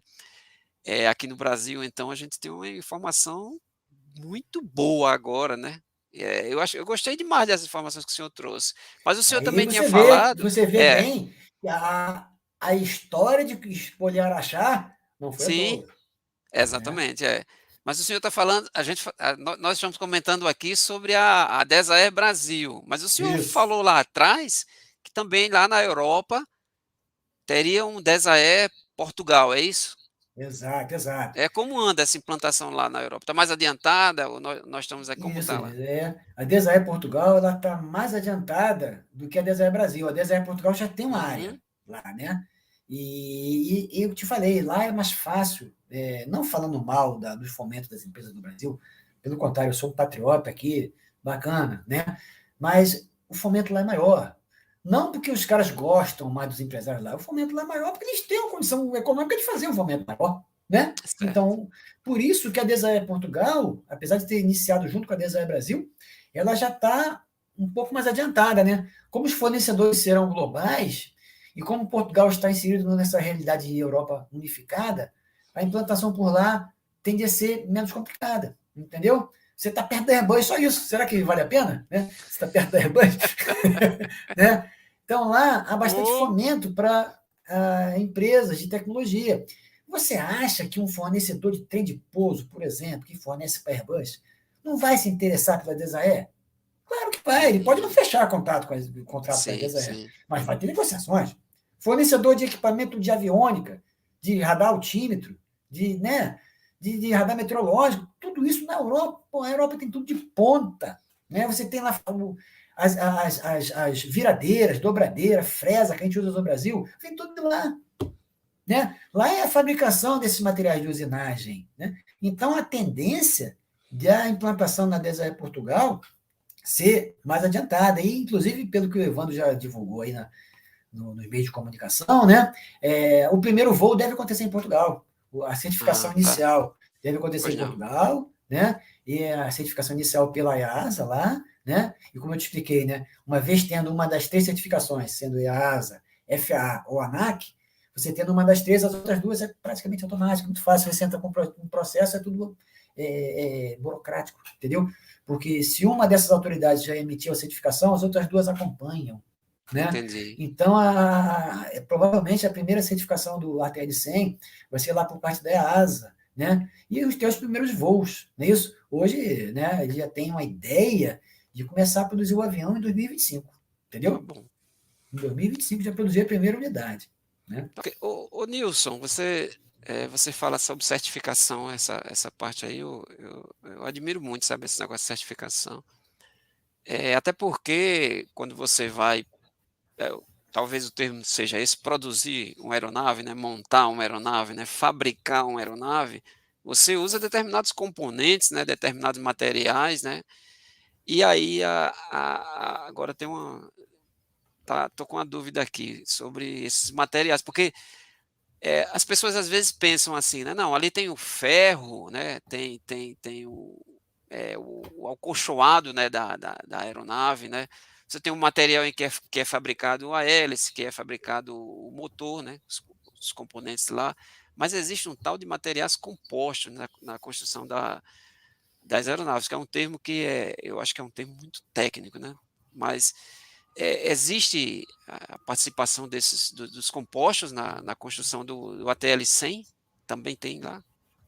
Sim, isso é uma coisa que está muito em voga na atualidade, né? Ah, Mas antes de te responder, eu vou puxar agora a brasa para o lado da minha sardinha, né? E vou dizer tá que para certo. nossa audiência que lá no canal do professor Nilson Luiz no YouTube tem um vídeo falando de materiais de aviação, né? O que eu vou falar? Vou falar aqui muito resumidamente, que a aeronave é composta de diversos, né? Diversos tipos de materiais diferentes, onde a gente predomina os materiais metálicos, né? Sobretudo os materiais Certo. de ligas, dificilmente você vai ter um material puro, você vai ter as ligas, e sobretudo as ligas de alumínio e as ligas de aço. E também tem cobre, tungstênio, manganês. Você Certo. acompanha lá o meu vídeo que você vai saber um pouquinho mais sobre isso. Obrigado. Né? E o material composto, também chamado compósito, né? Composto, Rapaz, é isso. uma inovação tecnológica enorme. Por quê? Porque ele é resistente, ele, de acordo com o tipo de material composto que a gente está falando, ele é flexível, né? E ele às vezes diminui um pouco o custo da aeronave, isso é muito importante, né? Só que é o seguinte, isso está no campo de quê? Da inovação. Se você pegar o 787 Dreamliner, né? Não sei se você já teve a oportunidade de olhar a configuração estrutural dele, ele tem uma grande parte de revestimento de material composto, né? De material não metálico, tirando o peso do avião, né? O carro-chefe do material composto é essa finalidade. Você tira muito do peso e com isso você ganha em performance, né? Mas nota você, isso aí é questão de evolução. Quando a Boeing hoje ela está produzindo aí o 787 Dreamliner, né? Mas ela começou lá atrás, no 737-200, né? 737-200, que a fábrica também tinha um, né? Enfim, aí depois a coisa foi evoluindo. Você vê a família NG, 700, 800, aí foi para Max, né? Agora tem a Dreamliner, né? Então, o que acontece? O material composto, ele é um carro-chefe de quê? Da inovação, beleza? No campo de vista da engenharia aeronáutica. A Desaé, ela não abre mão da inovação, só que a visão deles, como eu te falei, é diferente. A visão deles é entrar no mercado e se estabelecer. Para isso, eles pensam que o produto deles tem que ter mais competitividade. Então, lá na frente, eles já querem ter selo verde, esse tipo de coisa, né? Certificação verde. E quanto mais você tiver material composto, você tem mais dificuldade de homologar o selo verde, porque o material composto, a fabricação do material composto ele gera resíduo que denigra o meio ambiente, né? Então, já é uma outra parte da indústria que também está trabalhando nisso, né, para recolher esses detritos, esses dejetos da fabricação do material composto, né? Seja qualquer que for, Honeycomb, Kevlar, o material composto ele é de extrema importância para a aviação. Mas o pessoal da Desaé entendeu que eles precisam de um avião robusto, como a gente falou, da Amazônia, né?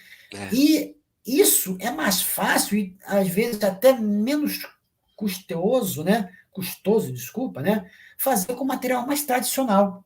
né? Então, 70% da estrutura do ATL-100 é na nossa tradicional velha amiga liga de alumínio, né? A nossa liga de alumínio ela vai preponderar aí na fabricação do DESA-R. Posso fazer uma pergunta? Claro, claro. Bem tranquila essa. É. Eu estou lembrando agora, professor, quando a gente está estudando, né, quando a gente está em sala, né, o pessoal sempre fala,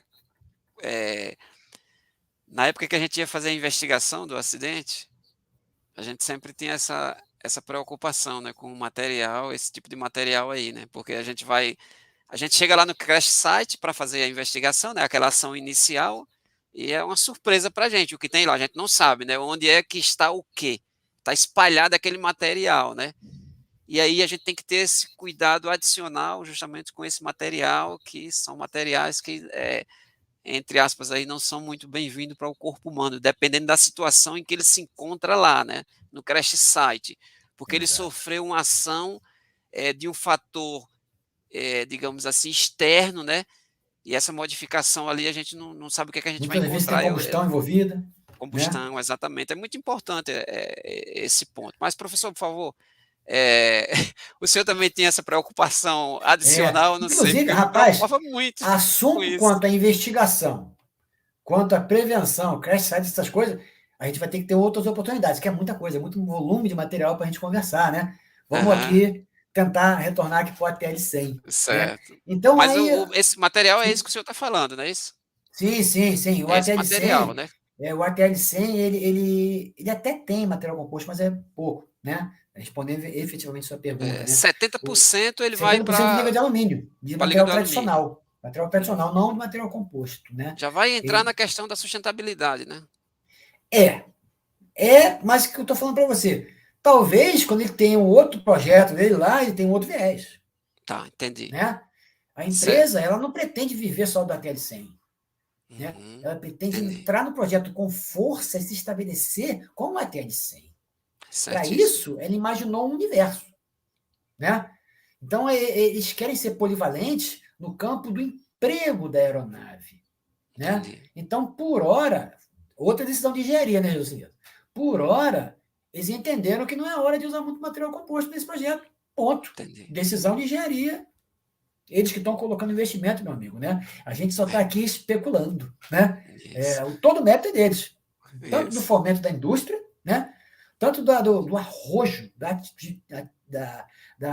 coragem mesmo, né? Do camarada sair do Embraer e deve ter recebido lá uma indenização, né? E aplicar isso. Você tem ideia? Eu vou fazer uma pergunta para você. Você tem ideia de quanto esse pessoal já investiu em termos de reais nessa história aí de 2016 para cá? Você tem ideia?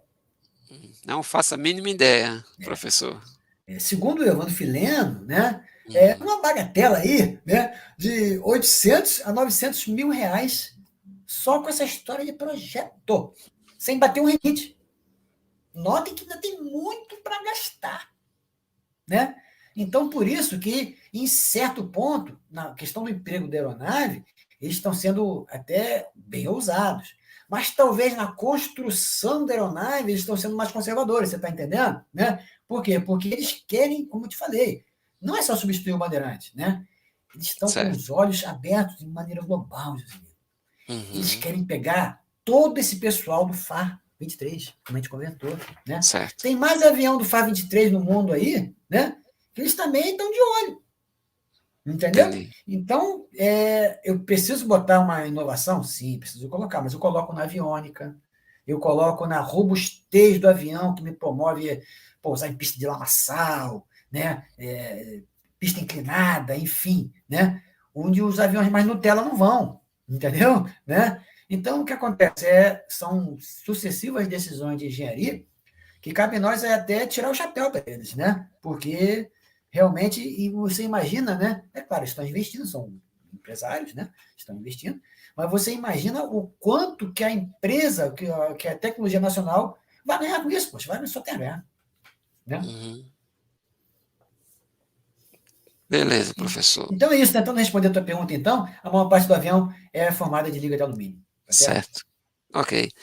E existe a intenção de certificar o a TL100, né? A TL100 para motorização elétrica, porque é uma coisa que a gente está ouvindo aí direto, né? Ainda mais que a gente falou aqui do selo verde, né? Isso. É o seguinte, Josito, eu já tinha essa impressão, e ouvindo aí o Evandro Filhano falar, né, estudando aí o material deles, né, eu acabei concordando com ele também no seguinte aspecto, né?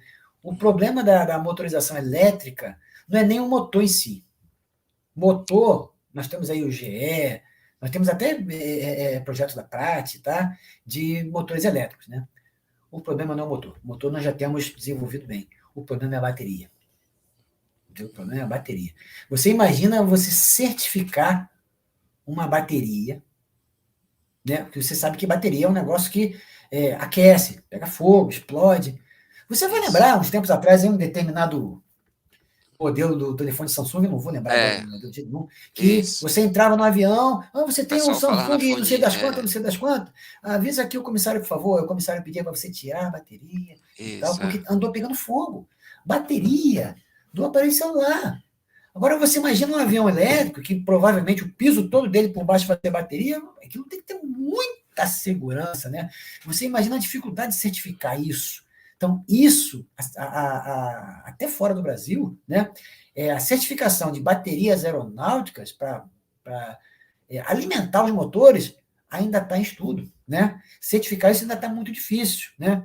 Se você olhar para esse outro projeto, que é até da Embraer, o STULT, né, que seria o substituto do Bandeirante por parte da Embraer, mas a Embraer apostou num caminho diferente, ela apostou na inovação, mais na inovação do que na substituição do Bandeirante, não sei se eu estou conseguindo ser claro com você, né? E o STULT, o projeto é de um avião híbrido, né? Então, tem muita dificuldade de certificar, sobretudo o quê? Sobretudo bateria, né? Porque, tentando ajudar aí a nossa audiência, talvez alguns não tenham a percepção ainda do que vem a ser um veículo híbrido. Já temos automóveis híbridos no Brasil, né? Tem o Corolla já rodando no Brasil. Você sabe disso? Sabe disso? Já tem Corolla no Brasil rodando híbrido. O que é um veículo híbrido? É um veículo que ele queima combustível fóssil, né? Você tem um pequeno motor, no caso, a gasolina, tá? Um motor bem pequeno, leve. Esse motor funcionando, ele movimenta um gerador, né? Esse gerador abastece uma bateria, que essa bateria vai alimentar os motores do avião. Né? Então, aí entra no ponto da autonomia, né? Mas aí o que acontece? Você tem a possibilidade de voar com o motor a combustão desligado. Por quê? Quando a bateria está carregada, né? A bateria está carregada, você pode voar, você pode cortar o motor, a gasolina. Conforme a bateria vai se consumindo, eu preciso carregar a bateria, não tem como botar na tomada, né? Aí você liga o motor da combustão, que ele funciona no gerador e carrega a bateria. Isso pode ser feito em voo, segundo o projeto do STULT. Mas isso aí é muito difícil para certificar ainda. A evolução tecnológica está chegando lá, mas ainda não chegou. Né? Então, por hora, respondendo agora a você, quanto ao ATL100, por hora eles não vê dessa maneira. Por quê? Pela dificuldade da certificação da bateria. E pelo que eu entendi, pelo que eu conversei com o pessoal, eles não vão entrar nesse métier, não. Quando existir uma bateria certificada, opa, então vou desenvolver um projeto. Né? Porque motor a gente sabe que já tem, entendeu? Então, se você resolve essa situação da bateria, a coisa já está praticamente definida. Né? Você coloca a bateria certificada, escolhe um fabricante de motor compatível com aquela bateria e temos aí o avião elétrico. Né? Mas, por hora, como eu te disse, eles querem entrar de solo no mercado, eles querem entrar e se estabelecer, então eles não estão partindo muito para esse campo ainda, mas também não fecharam as portas. Entendeu? Entendi. Nilson, a empresa, ela fez esse tipo de pesquisa aí, que a gente está comentando aí, né? Quanto a... Agora, a questão de... Eu confesso que às vezes até eu tenho um receio de falar nesse termo, né? Que é fadiga das aeronaves. Sim, a fadiga estrutural. Do FA-23, né? E podia ter dado um detalhe para você aqui, né? Esses aviões do FA-23 que estão voando pelo mundo são aviões meio envelhecidos, né? Eu acho que é isso que você quer falar disso, né? Por aí, né? Então, o que acontece? De onde é que você acha que teve esse salto da primeira ideia de somente substituir o Bandeirante para depois partir para os aviões do FAR-23, né? Eu acho que está começando a ficar claro para o pessoal que nos acompanha, né? Por quê? Esses aviões do FAR-23 que voam pelo mundo aí, né? O Evandro não está de bobeira, ele pesquisou, ele estudou a fundo. E o que ele viu? Ele viu que essas aeronaves elas são, sobretudo, fabricadas no final da década de 60, início da década de 70. Então, se você for olhar, né, a rigor, estudando projeto a projeto, foi o que eles fizeram, eu não fiz, né? Eu sei que eles fizeram, né? Eles chegaram à conclusão que esses aviões eles vão voar bem, oferecendo bastante condição de segurança para a qual ele foi planejado, por mais 10, 15 anos. Então, daqui a 10, 15 anos, vai ter um buraco de equipamento do FAR-23. Aí o Evandro quer entrar com o quê? Quer entrar com a ATL-100. Você está entendendo agora? Né, que esses caras não estão de bobeira, eles estudaram. Entendi. Né? Então, os aviões vão começar a parar por fadiga, eles vão alcançar ciclos altos, né? Que vai começar a ficar economicamente inviável colocar o avião para voar. E o que o operador vai fazer? Vai querer comprar outro avião. Né? Aí o camarada vai estar com uma TLC aqui na bandeja para ele, com um lacinho rosa em cima. Né? Aqui, ó.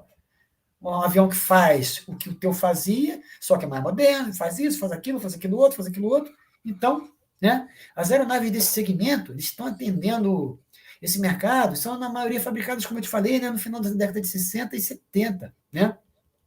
São o quê? Ele viu lá, são 5 mil aeronaves, José. 5 mil aeronaves voando pelo mundo aí, né, que atendem a esses requisitos do FAR-23. Tá? Então, nos próximos 10, 15 anos, como eu te disse, elas vão atingir os limites de ciclos de voo. Outro parênteses, né? O pessoal talvez não saiba o que é ciclo, né? É importante também falar, né?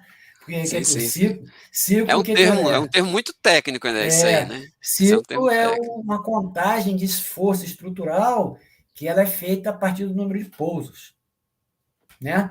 Então, não existe pouso sem uma decolagem anterior, né? Então, o camarada decola, faz atividade aérea e pousa. Quando ele pousa, então ele teve um pequeno ciclo. Então, existe um número de ciclos que um projeto é certificado para voar. É claro que também tem a ver com horas, né? Mas, de qualquer maneira, para ele pousar, ele teve que ter um voo mais curto possível que tenha sido. Isso tem todo o esforço estrutural que a célula da aeronave vai transmitindo, admitindo e dissipando. Essa história também de dissipar, né, esforço, a diferença de carga e esforço, isso também é pano para manga. Né? Teria que ter um outro conto nosso para a gente conversar sobre isso. É uma coisa hoje é DESAER. Bacana, né? Bacana. Tem muito assunto quanto a isso, mas não é o nosso foco de hoje. Né? Então, alcançando esse limite de ciclos, como eu te falei, vai ficar esse buraco no mercado. Então, dessas 5 mil aeronaves, olha só a pesquisa que eles fizeram. Ó. 28% são baseadas na América do Sul. Tá?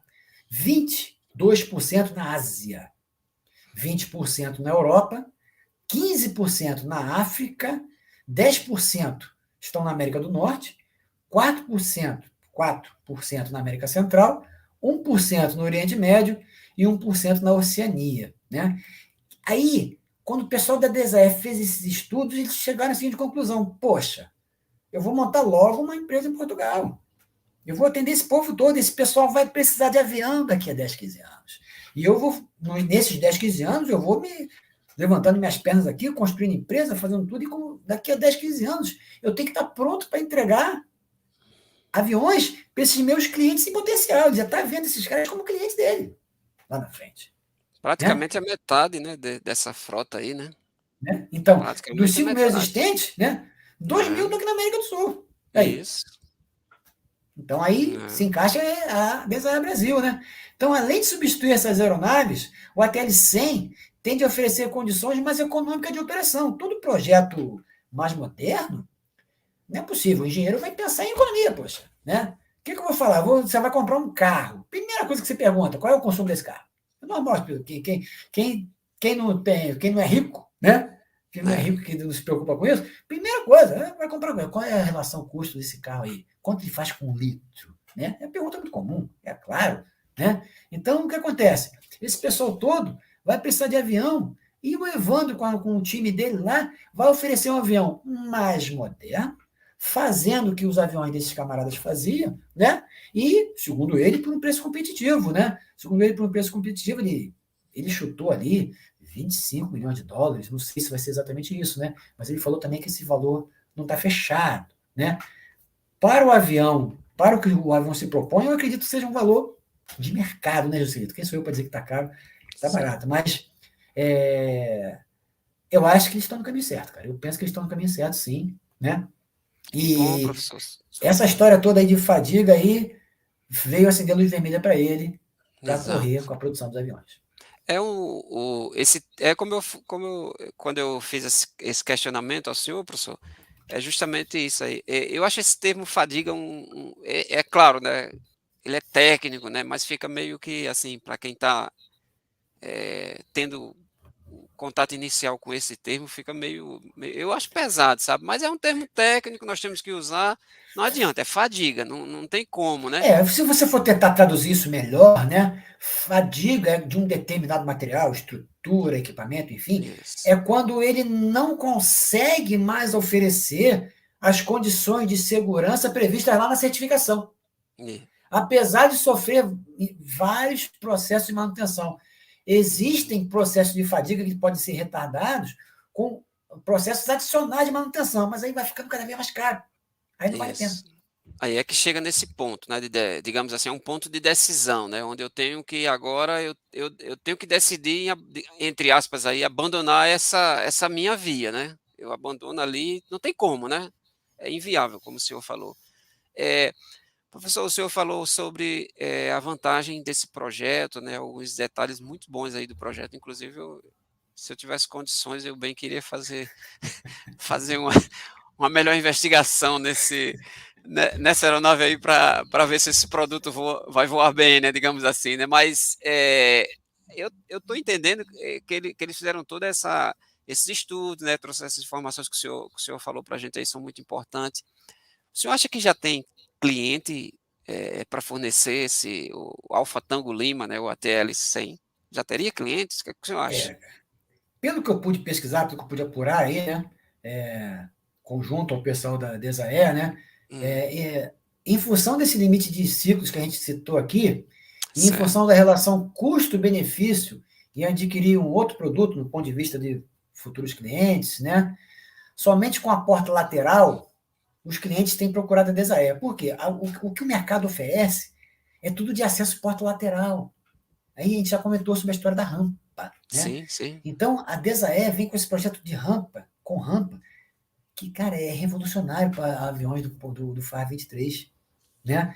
Então, é isso que tem chamado a atenção, segundo o Evandro nos falou, né? Que tem chamado a atenção dos clientes em potencial. A aeronave mais próxima do ATL-100, né, que está voando por aí, né, com rampa traseira, é o Casa 212. Se o pessoal que está nos acompanhando tiver curiosidade de colocar na internet Casa 212, né, a aeronave Casa 212, né, é uma aeronave um pouco maior que o ATL, né? É um pouco parecido com o Casa que a Força Aérea voa, né? O Casa que a Força Aérea voa é o Casa 282. Tá? Esse que eu estou citando aqui, o Casa 212, ele é um pouco menor que esse Casa aqui, a aeronave que a FAB tem. Casa é um fabricante de aviões, claro. Né? Então, o Casa 212 é um avião maior. Então, quem queira comprar um avião com rampa vai ter que comprar um Casa 212, que é um investimento muito grande, muito maior que o do ATL-100. Né? Então, o que ele fez? Ele entendeu um nicho de mercado. Vou fazer um avião do tamanho desses que tem aqui, mas com rampa. Você está entendendo? Né? Então, como eu estava falando, mais próximo ao ATL 212, né? E quando você começa a olhar, digamos que alguém queira, vai comprar um ATL 212, né? Como é que está a operação do ATL 212? Se você pesquisar, você vai perceber que tem 483 unidades voando pelo mundo aí do ATL, do Casa 212, né? E dessas 483 que foram fabricadas, só tem 230 voando. Né? Então, aí você vê a relação custo-benefício. Aí você pesquisa mais a fundo, você começa a ver que o avião é bom, mas tem dificuldade de suprimento. Né? Entendi. Então, se tivesse bala na agulha para comprar um avião, para ter uma empresa aérea, eu não ia comprar um avião que tem problema de suprimento, poxa. Eu não quero comprar um problema, eu quero comprar facilidade, eu quero colocar para voar, eu quero ter o retorno do meu investimento, né? Então, talvez o cara que tem até condição de comprar um Casa 212, mas ele vê essa realidade do mercado do avião, ele parta para o ATL 100. Por quê? Primeiro, porque é um projeto mais moderno. E segundo, né, porque tem a tal da rampa que ele quer, que facilita o carregamento e descarregamento. Sim. Né? E sem contar, cara, que o ATL 212, ele é um projeto de 1974. Em termos de projeto, ele é um projeto de 1974. Então, em termos de evolução, o ATL é muito mais à frente dele, mesmo sendo um avião menor. Né? Então, você sabe que todo projeto mais moderno tende a oferecer uma relação custo-benefício melhor para quem está adquirindo uma aeronave nova. Né? Quando você vai comprar uma aeronave nova, você tem que perceber tudo isso, diferente de você buscar as oportunidades que já tem no mercado de comprar aeronaves já usadas. Né? E aí, quando você opera com um projeto mais moderno, sobretudo quando esse projeto mais moderno já busca, desde o planejamento, uma praticidade maior de manutenção, que é o caso do ATL 100, você tende a ter um custo operacional menor. Então, você tem um avião com a rampa que você quer, né, que já tem a concepção moderna em termos de manutenção enxuta, né, desde lá da prancheta de desenho, a tendência é você ter uma operação de custo menor. Né? Quer ver um exemplo clássico disso? Né? Parece que a Holanda agora se pronunciou, ela ia comprar o 630J, né? E vai comprar, na verdade, vai comprar o KC-390. Ela optou o KC-390 em detrimento do 630J. Por quê? Porque a Embraer, ela oferece, ela está certificando o KC-390 exatamente comparando com a operacionalidade do 630J. Eles também são bobos, né? Então, a Embraer oferece, em tese, um projeto de custo menor de horas voadas do que o 630J, com o produto KC-390. Hoje, a hora de voo do KC-390 ainda não é mais barata que a do 630J, mas só que o avião ainda está se arredondando, né, cara? O avião está se arredondando e ele foi planejado com um desses objetivos, né? Fornecer aí uma hora de voo mais barata, né? Em relação ao 630J, né? E a Holanda resolveu apostar nisso. Né? Então, se coloca no lugar do cara que está comprando um avião. Né?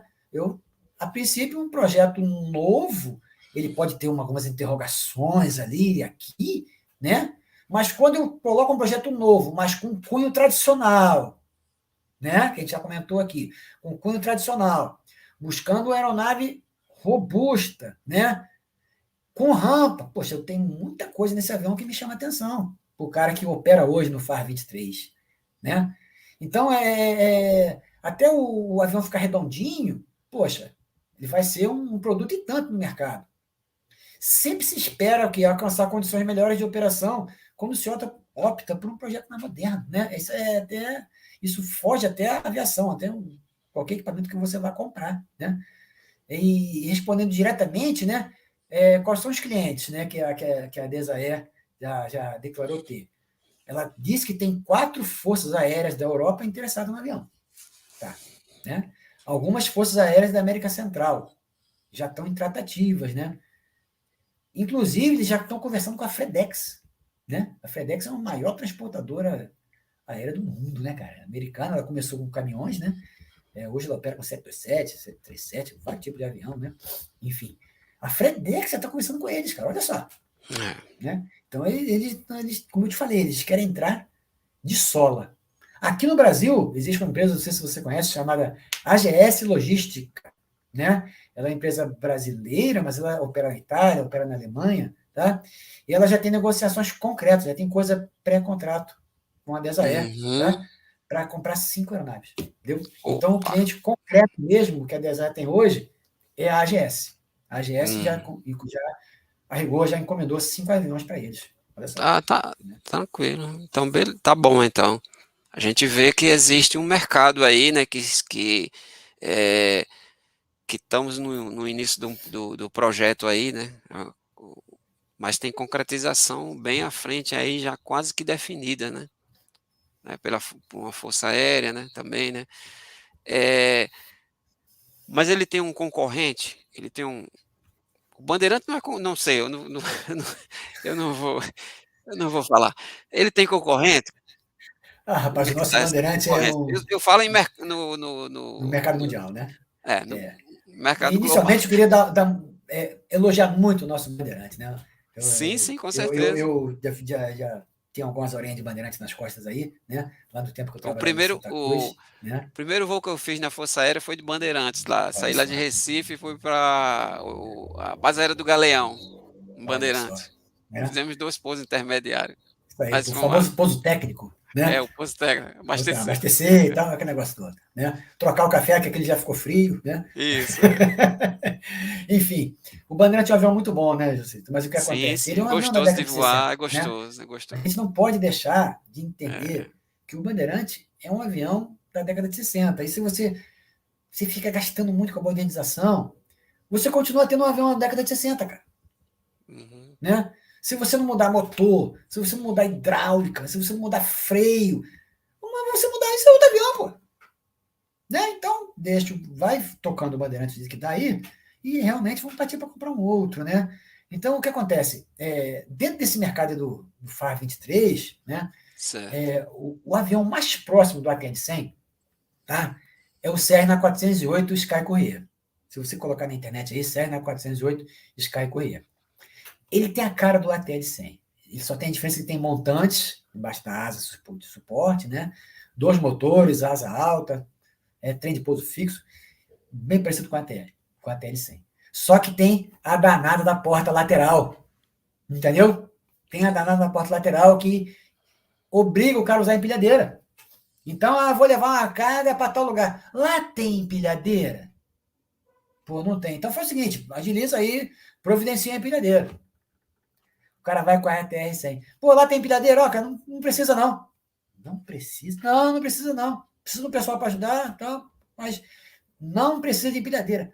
Como não precisa de empilhadeira? Não precisa, meu amigo. O avião tem rampa traseira, né? Você vai conectar ali o guincho no pallet, vai descarregar o avião tranquilamente. Uma pessoa sozinha vai tirar a carga do avião. Uma pessoa sozinha vai tirar a carga do avião sem maquinário, né? Então, se você for olhar o Sky Courier, né, é um avião já consagrado no mercado, né? Tem várias unidades voando pelo mundo inteiro, mas tem a porta lateral, Joselito, entendeu? Então, o que acontece? Quando os caras, estou falando para você, os caras querem entrar no mercado de sola, estão entrando com força. A ideia desse, aí o cara vai comprar, eu vou comprar um Sky Courier, seja usado, tal, semi-novo, né? Pode ser mais barato que o ATL-100. Beleza. Mas para onde é que você vai voar? Se você for voar só para grandes aeroportos, talvez, onde você vai ter uma infraestrutura de rampa, né? Talvez, né? De rampa que eu quero dizer aqui agora é de apoio, né? De apoio à aeronave em volta da aeronave no aeroporto, né? Mas o ATR-100, ele tem a vocação de ser autossuficiente, né? Ele Sim, vai, se você tiver lá 2 pilotos e um Loadmaster, por exemplo, você pode ir em qualquer lugar, carrega e descarrega. Né? Sem precisar de tratorista, nada disso, entendeu? Sozinho o cara resolve a guerra lá. Né? Então, respondendo a sua pergunta, o concorrente direto do ATR-100 no mercado, né, vai ser aí o Cessna 408 Sky sim. Courier, que é um avião, um excelente avião, né, que já está consagrado no mercado, certificado, motorização show de bola, né, grande, mas é o quê? É FAR 23. Ele se propõe a fazer o mesmo que o ATL-100. Tá certo. Ô, Nilson, o senhor é professor de matemática, né? Também, não? Sim, sim, sim.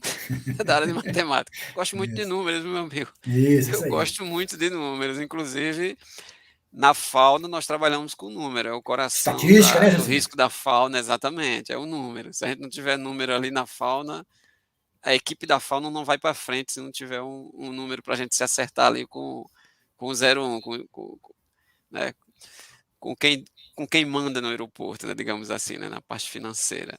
A Desaer, ela pretende participar da Bolsa de Valores, porque a gente vê que hoje, de vez em quando, a gente tem essa surpresa aí, né? Uma empresa entrou lá, você pode ter a distribuição de ações, né, para venda, né? Você acha que a Desaer tem esse naipe aí? Como é que tá? Olha só, cara, pelo que eu pude apurar, né, inicialmente eles vão querer trabalhar como sociedade anônima, tá? Tá. Mas eles têm, sim, a intenção de, mas ele já é mais futuro, né, de implementar carteiras de ações na Bolsa de Valores, sim, né? Eles entendem, eu concordo, né, que quando você coloca ações no mercado, a empresa já tem que ter uma certa estabilidade, né, no mercado mundial, e o que acontece? Isso dá um boom enorme para a empresa, né? E é um boom separado da questão técnica, é um boom exatamente do mercado financeiro, né? O que vai dar mais credibilidade ainda, tá certo? Tá. Existe, ou se já existe, né? Quais são as perspectivas de participação no mercado de transporte dessas mercadorias que são vendidas online, né? Que a gente vê que já tem, acho que não sei, né? Talvez eu já ouvi falar, né? Que parece que tem empresa que já faz isso aí, né? Essas mercadorias que são Rapaz, vendidas online, elas fazem o transporte lá. A Desae, será que já pensou também nisso? Porque eu presumo que sim, né? Porque você trouxe tanta inovação aí, né? Traduzindo aí para a linguagem atual, né? Trouxe muita inovação, né? A Desae está trazendo, aliás, muita inovação. Sim, José, se você for olhar bem, o Mercado Livre já opera com 2737400. Não sei se você sabia disso, né? Eles eram da Sideral, né, da empresa Sideral de Cargas, agora eles já são sócios da Sideral, desses dois aviões, né?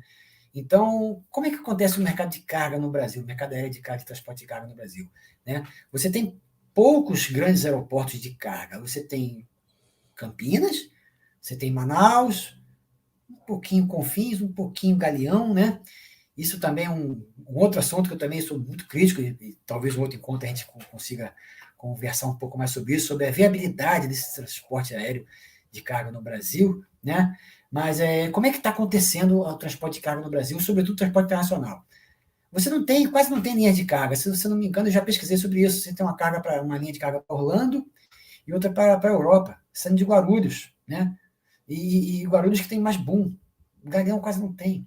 Então, o que acontece? Então, como é que vai a carga?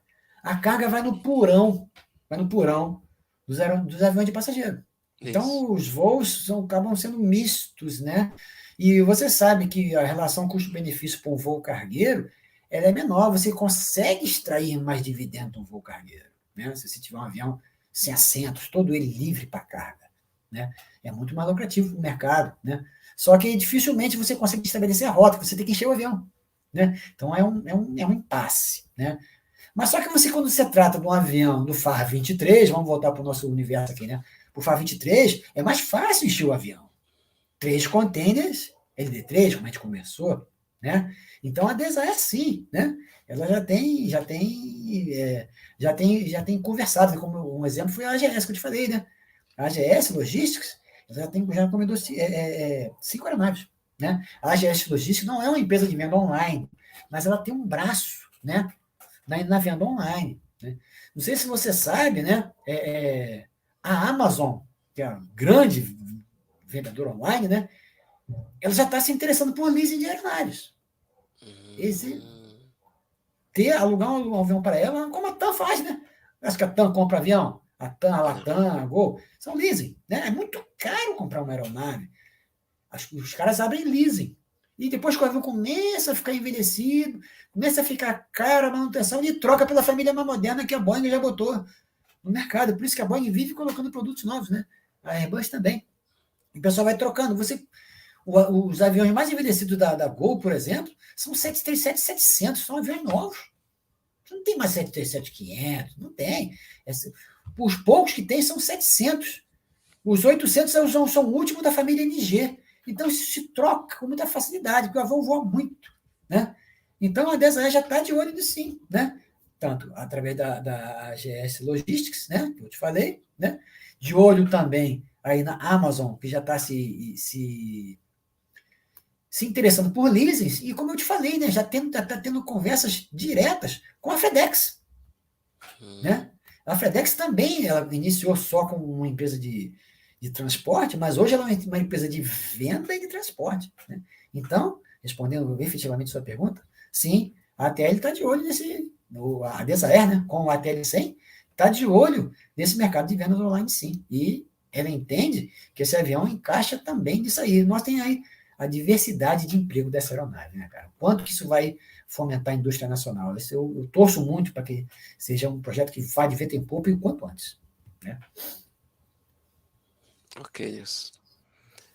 Você Essa aeronave, ela é pequena, ela é comprida, como é que a gente fala sobre esse Rapaz, tamanho da aeronave? se você olhar para o SES na Caravan, né? Se você olhar para o SES na Caravan, né? Imagina o Caravan um pouco maior. Tá, Só que o cara vai monomotor, né? Tem um avião lá na frente. sim, sim, Ele tem sim. um Asa motor nas alta também, né? asas, né? Asa alta, Ah, motor nas asas, trem fixo, assim como o Cessna Caravan, né? Trem fixo também, né? E com a característica de ser um avião robusto, né? Então você imagina aí com um desenho da traseira que lembra um pouco búfalo, meio quadradão, né? Exatamente para poder possibilitar ali a rampa, né? E também, conversando com o pessoal, eu entendi, né? Porque daí a ideia do teto, né? O teto máximo, né? Dessa aeronave vai ser 7.620 metros, ou seja, 2.500, 25 mil pés, né? Então, o que 25 mil. acontece? Lá vou abaixo. Por quê? Porque não é pressurizado. Entendeu? Porque quando você Entendi. pressuriza um avião de rampa, aquela coisa móvel, abre e fecha, aquela vedação tende a dar muito problema. Não que eles não queiram fazer um avião de rampa pressurizado, que deve ser esse projeto aí que eles já falaram muito pouco, né? Do FAR 25, né? Mas um avião meio quadrado, você sabe que você vai ter mais dificuldade de pressurizar. O sistema de pressurização para ir lá nos cantos vivos e vai operar no supapo, né? Vai operar muito para tentar manter aquela pressurização. Então, a relação custo-benefício, talvez não vale a pena. Aí, o que eles devem estar pensando lá? Ah, não, para eu pressurizar, para eu voar mais alto, pressurizado, então eu vou carregar mais carga também. Então, vai ser o meu outro projeto que eu vou fazer lá na frente, já prevendo que ele já soltou aí, o Evandro já soltou aí numa dessas entrevistas que ele fez aí, né? Hum, Ele soltou que o próximo projeto deles vai atuar no ambiente do FAR 25, ou seja, numa aeronave maior, de maior capacidade de carga, de maior autonomia, enfim. E isso eu já comecei a entender, você vai ligando uma coisa com a outra, né? Que a gente falou lá da Incuba Aero, né? Da incubadora de empresas, startup da São José dos Campos, que para você estar embaixo do guarda-chuva de uma Incuba Aero, né? Uma iniciativa dessa de boom, de empresarial, você tem que estar com projetos novos. Então, ele está com a TL100 pronto, o projeto, mas ele já tem outro projeto embrionário de um outro avião do FAR 25, tá certo? ok, professor. Estamos hoje tranquilo aí com as informações, né? Então já adiantamos aí umas boas informações sobre a Desaer Brasil, né? A Desaer, né? Desaer Brasil, Desaer Portugal, né? Vimos a parte geográfica, né? Onde eles vão atuar, né? Vimos também que ele vai lá no município de Araxás, né? Isso. Professor, o senhor trouxe muitas informações para a gente, certo? Para a nossa audiência. São informações importantes, inclusive eu considero que determinadas informações que o senhor trouxe, traduzida ali da parte técnica, são informações que são de decisões, tanto de pessoas que têm intenções, né, de aquisição, né, de alguma coisa na área de produtos aeronáuticos, mas também as pessoas que precisam de um emprego, né, que precisam de uma oportunidade, que possam ter um direcionamento para conseguir algo lá na frente, né? E também que queira também desenvolver alguma coisa, né? Que a gente está vendo aí que esse projeto que o senhor apresentou para a gente, que o senhor trouxe essas informações, né, que são valiosas, ela nos mostra o quanto hoje a inovação tem um valor altíssimo, né? E o senhor sempre está falando aqui, é um projeto, é um projeto, é um projeto, mas é um projeto que já tem cliente, é um projeto que já tá recheado de oportunidades, né? Tanto no ambiente interno, corporativo, né? Quanto no ambiente externo também, e de pessoas que são como nós, somos simples, né? Pessoas simples, né? Não estamos avançados nesse conceito do projeto, né? E a gente viu também que o senhor trouxe informação importante, né? Sobre investimento, né, na empresa, né? Se ela vai abrir ou não esse tipo de investimento, né? Também vimos uma coisa também que eu considero muito importante e atual, que é a área do online, né? É vender, né? Vender, trazer essa, esse produto, né? Entregar em tempo hábil, né? Mas também o senhor falou sobre integração, né? Que a Desaer também, olha só, Não é como muita gente pensa, né? Eu vou construir uma aeronave, eu vou fabricar um modelo e eu implanto em qualquer lugar. Não é assim, né? A gente viu que tem uma dificuldade enorme, né?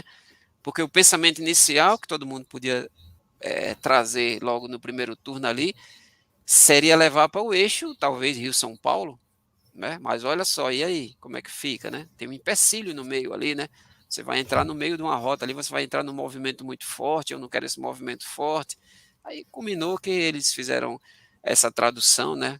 Conseguiram fazer esse estudo e estão levando lá para o Araxá. Professor, nós na Bravo agradecemos muito essas informações que o senhor trouxe, uma informação muito técnica, mas muito bem conduzida e traduzida aqui para a nossa audiência. Muito obrigado, professor. A Bravo agradece muito ao senhor e esperamos que o senhor novamente venha nos brindar aí com outro vídeo, com outro assunto, né? Que no meio do caminho aí a gente falou sobre diversos assuntos, né? Que podemos amadurecer a ideia e trazer mais, professor. Nós agradecemos muito ao senhor, professor. Amigo Joselito, quem tem que agradecer sou eu, né? Porque a gente que tem aviação na veia, né? Isso já se tornou uma espécie de cachaça, né? A gente não consegue se afastar mais da aviação. Eu, nas redes sociais, eu falo demais com meus alunos, o tempo todo eu sou acionado, né? Inclusive, já tem até eu já defini, né? Tenho aqui o message para com o aluno, né? E, por favor, não me ligue, deixa a mensagem, eu vou responder a você, né? Mas eu tive essa ideia agora há pouco tempo do canal do YouTube, né? Porque as pessoas me perguntam e às vezes eu respondo a mesma coisa para várias pessoas, né? E as perguntas são parecidas. Então a ideia do canal do YouTube foi essa. Eu estou colocando inicialmente, né? Aí, ó, o colega colocou para a gente para nos ajudar, né? Inicialmente aí a ideia de vídeos curtos, né? Tratando de assuntos pertinentes da aviação, mas com o seguinte foco: o foco da formação do aeronauta brasileiro, né? Sempre dentro do envelope da segurança de voo, tá certo? Hoje mesmo eu subi um vídeo lá, né, tratando sobre a formação de gelo em aeronaves, né? Então é uma coisa que chama muita atenção. Por que forma gelo? Só forma gelo quando está abaixo de 0 grau, enfim, né? São esses tipos de perguntas que a gente tem lá e a gente procura responder lá, né? Então, o que eu peço a vocês? Eu agradeço a vocês e peço que você fomente aí, você também, assim como eu vou fomentar aí o endereço da Bravo, né? Você fomente aí com o pessoal que acompanha vocês, né? O link aí do canal do professor Nilson Luiz no YouTube, tá certo? E aonde mais o pessoal pode falar comigo, interagir comigo? Eu estou no Getter, estou no LinkedIn, né? Estou no Twitter, estou nessa praia toda aí. Se eu não te responder de cara, né? Mas é por causa do trabalho, mas com certeza eu tenho esse compromisso com o pessoal que nos acompanha. Eu posso demorar um pouquinho a responder, mas eu respondo a todo mundo, tá? Eu respondo a todo mundo, até os caras que fazem umas perguntinhas engraçadinhas, tá? Meu amigo, tá tudo certo, aí é Flamengo, Corinthians, eu falo de outra coisa também, né? E tá tudo tranquilo, né? Porque o que acontece? A gente sente que a questão da formação do aeronauta no Brasil, ela não é tão fomentada, é tão caro, né? E é uma coisa que eu também acho que é importante falar com vocês aqui, né? A aviação é uma atividade que tem uma grande porcentagem passional. E às vezes, quando você trata de algo passional, você perde a linha, você acaba metendo os pés pelas mãos e impacta onde? Impacta na segurança, né? Então, por isso que eu tenho esse viés, formação e segurança de voo. Eu só agradeço a vocês aí, e assim como você já citou, a gente vai estar junto em outras oportunidades, é claro, né?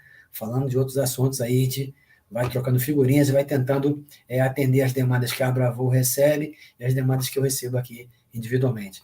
Pode contar com a gente. Um abração para você, para o Pedro, nosso amigo da técnica aí, para todo mundo que está conosco, e vocês podem contar comigo. Bons estudos, fiquem com Deus, né? E sempre foquem na segurança, por favor. Tá certo? Um grande abraço. Muito obrigado, professor. Forte abraço também do pessoal da Bravo, o Pedro também, né, que está nos acompanhando aqui, nos ajudando, né, a fazer esse vídeo, né. Pessoal, muito obrigado pela audiência, por ficar um pouco aqui conosco. O que podemos fazer na Bravo, que trabalhamos com segurança da aviação, e toda a diretoria agradece ao professor Nilson pela contribuição que ele nos deu, e futuramente estaremos fazendo uma nova mensagem aqui, né? Porque, na verdade, esse vídeo é uma mensagem para as pessoas. Acho que o pessoal entendeu bem, né? Esse modelo de inovação que estamos trazendo. A Abravol sempre está de frente para que todos tenham acesso às informações e que possam formar os seus conhecimentos. O debate sempre está livre aqui na Abravol. Qualquer outro tema, um outro assunto que alguém quiser, por favor, entre em contato com nós da Abravol. Nós temos nossas informações aqui abaixo, né, da descrição, que o Pedro deixou aqui para a gente, da audiência. Temos nossas mídias também, o LinkedIn aqui no YouTube, o Instagram. Então, se alguém tiver uma sugestão, e se alguém também tiver fazendo se alguém quiser fazer uma pergunta, por favor, pode mandar também para a gente, que a gente vai tentar fazer essa resposta junto com o professor Nilson ou com outro tema que as pessoas quiserem. Então, muito obrigado a todos e Deus abençoe a todos.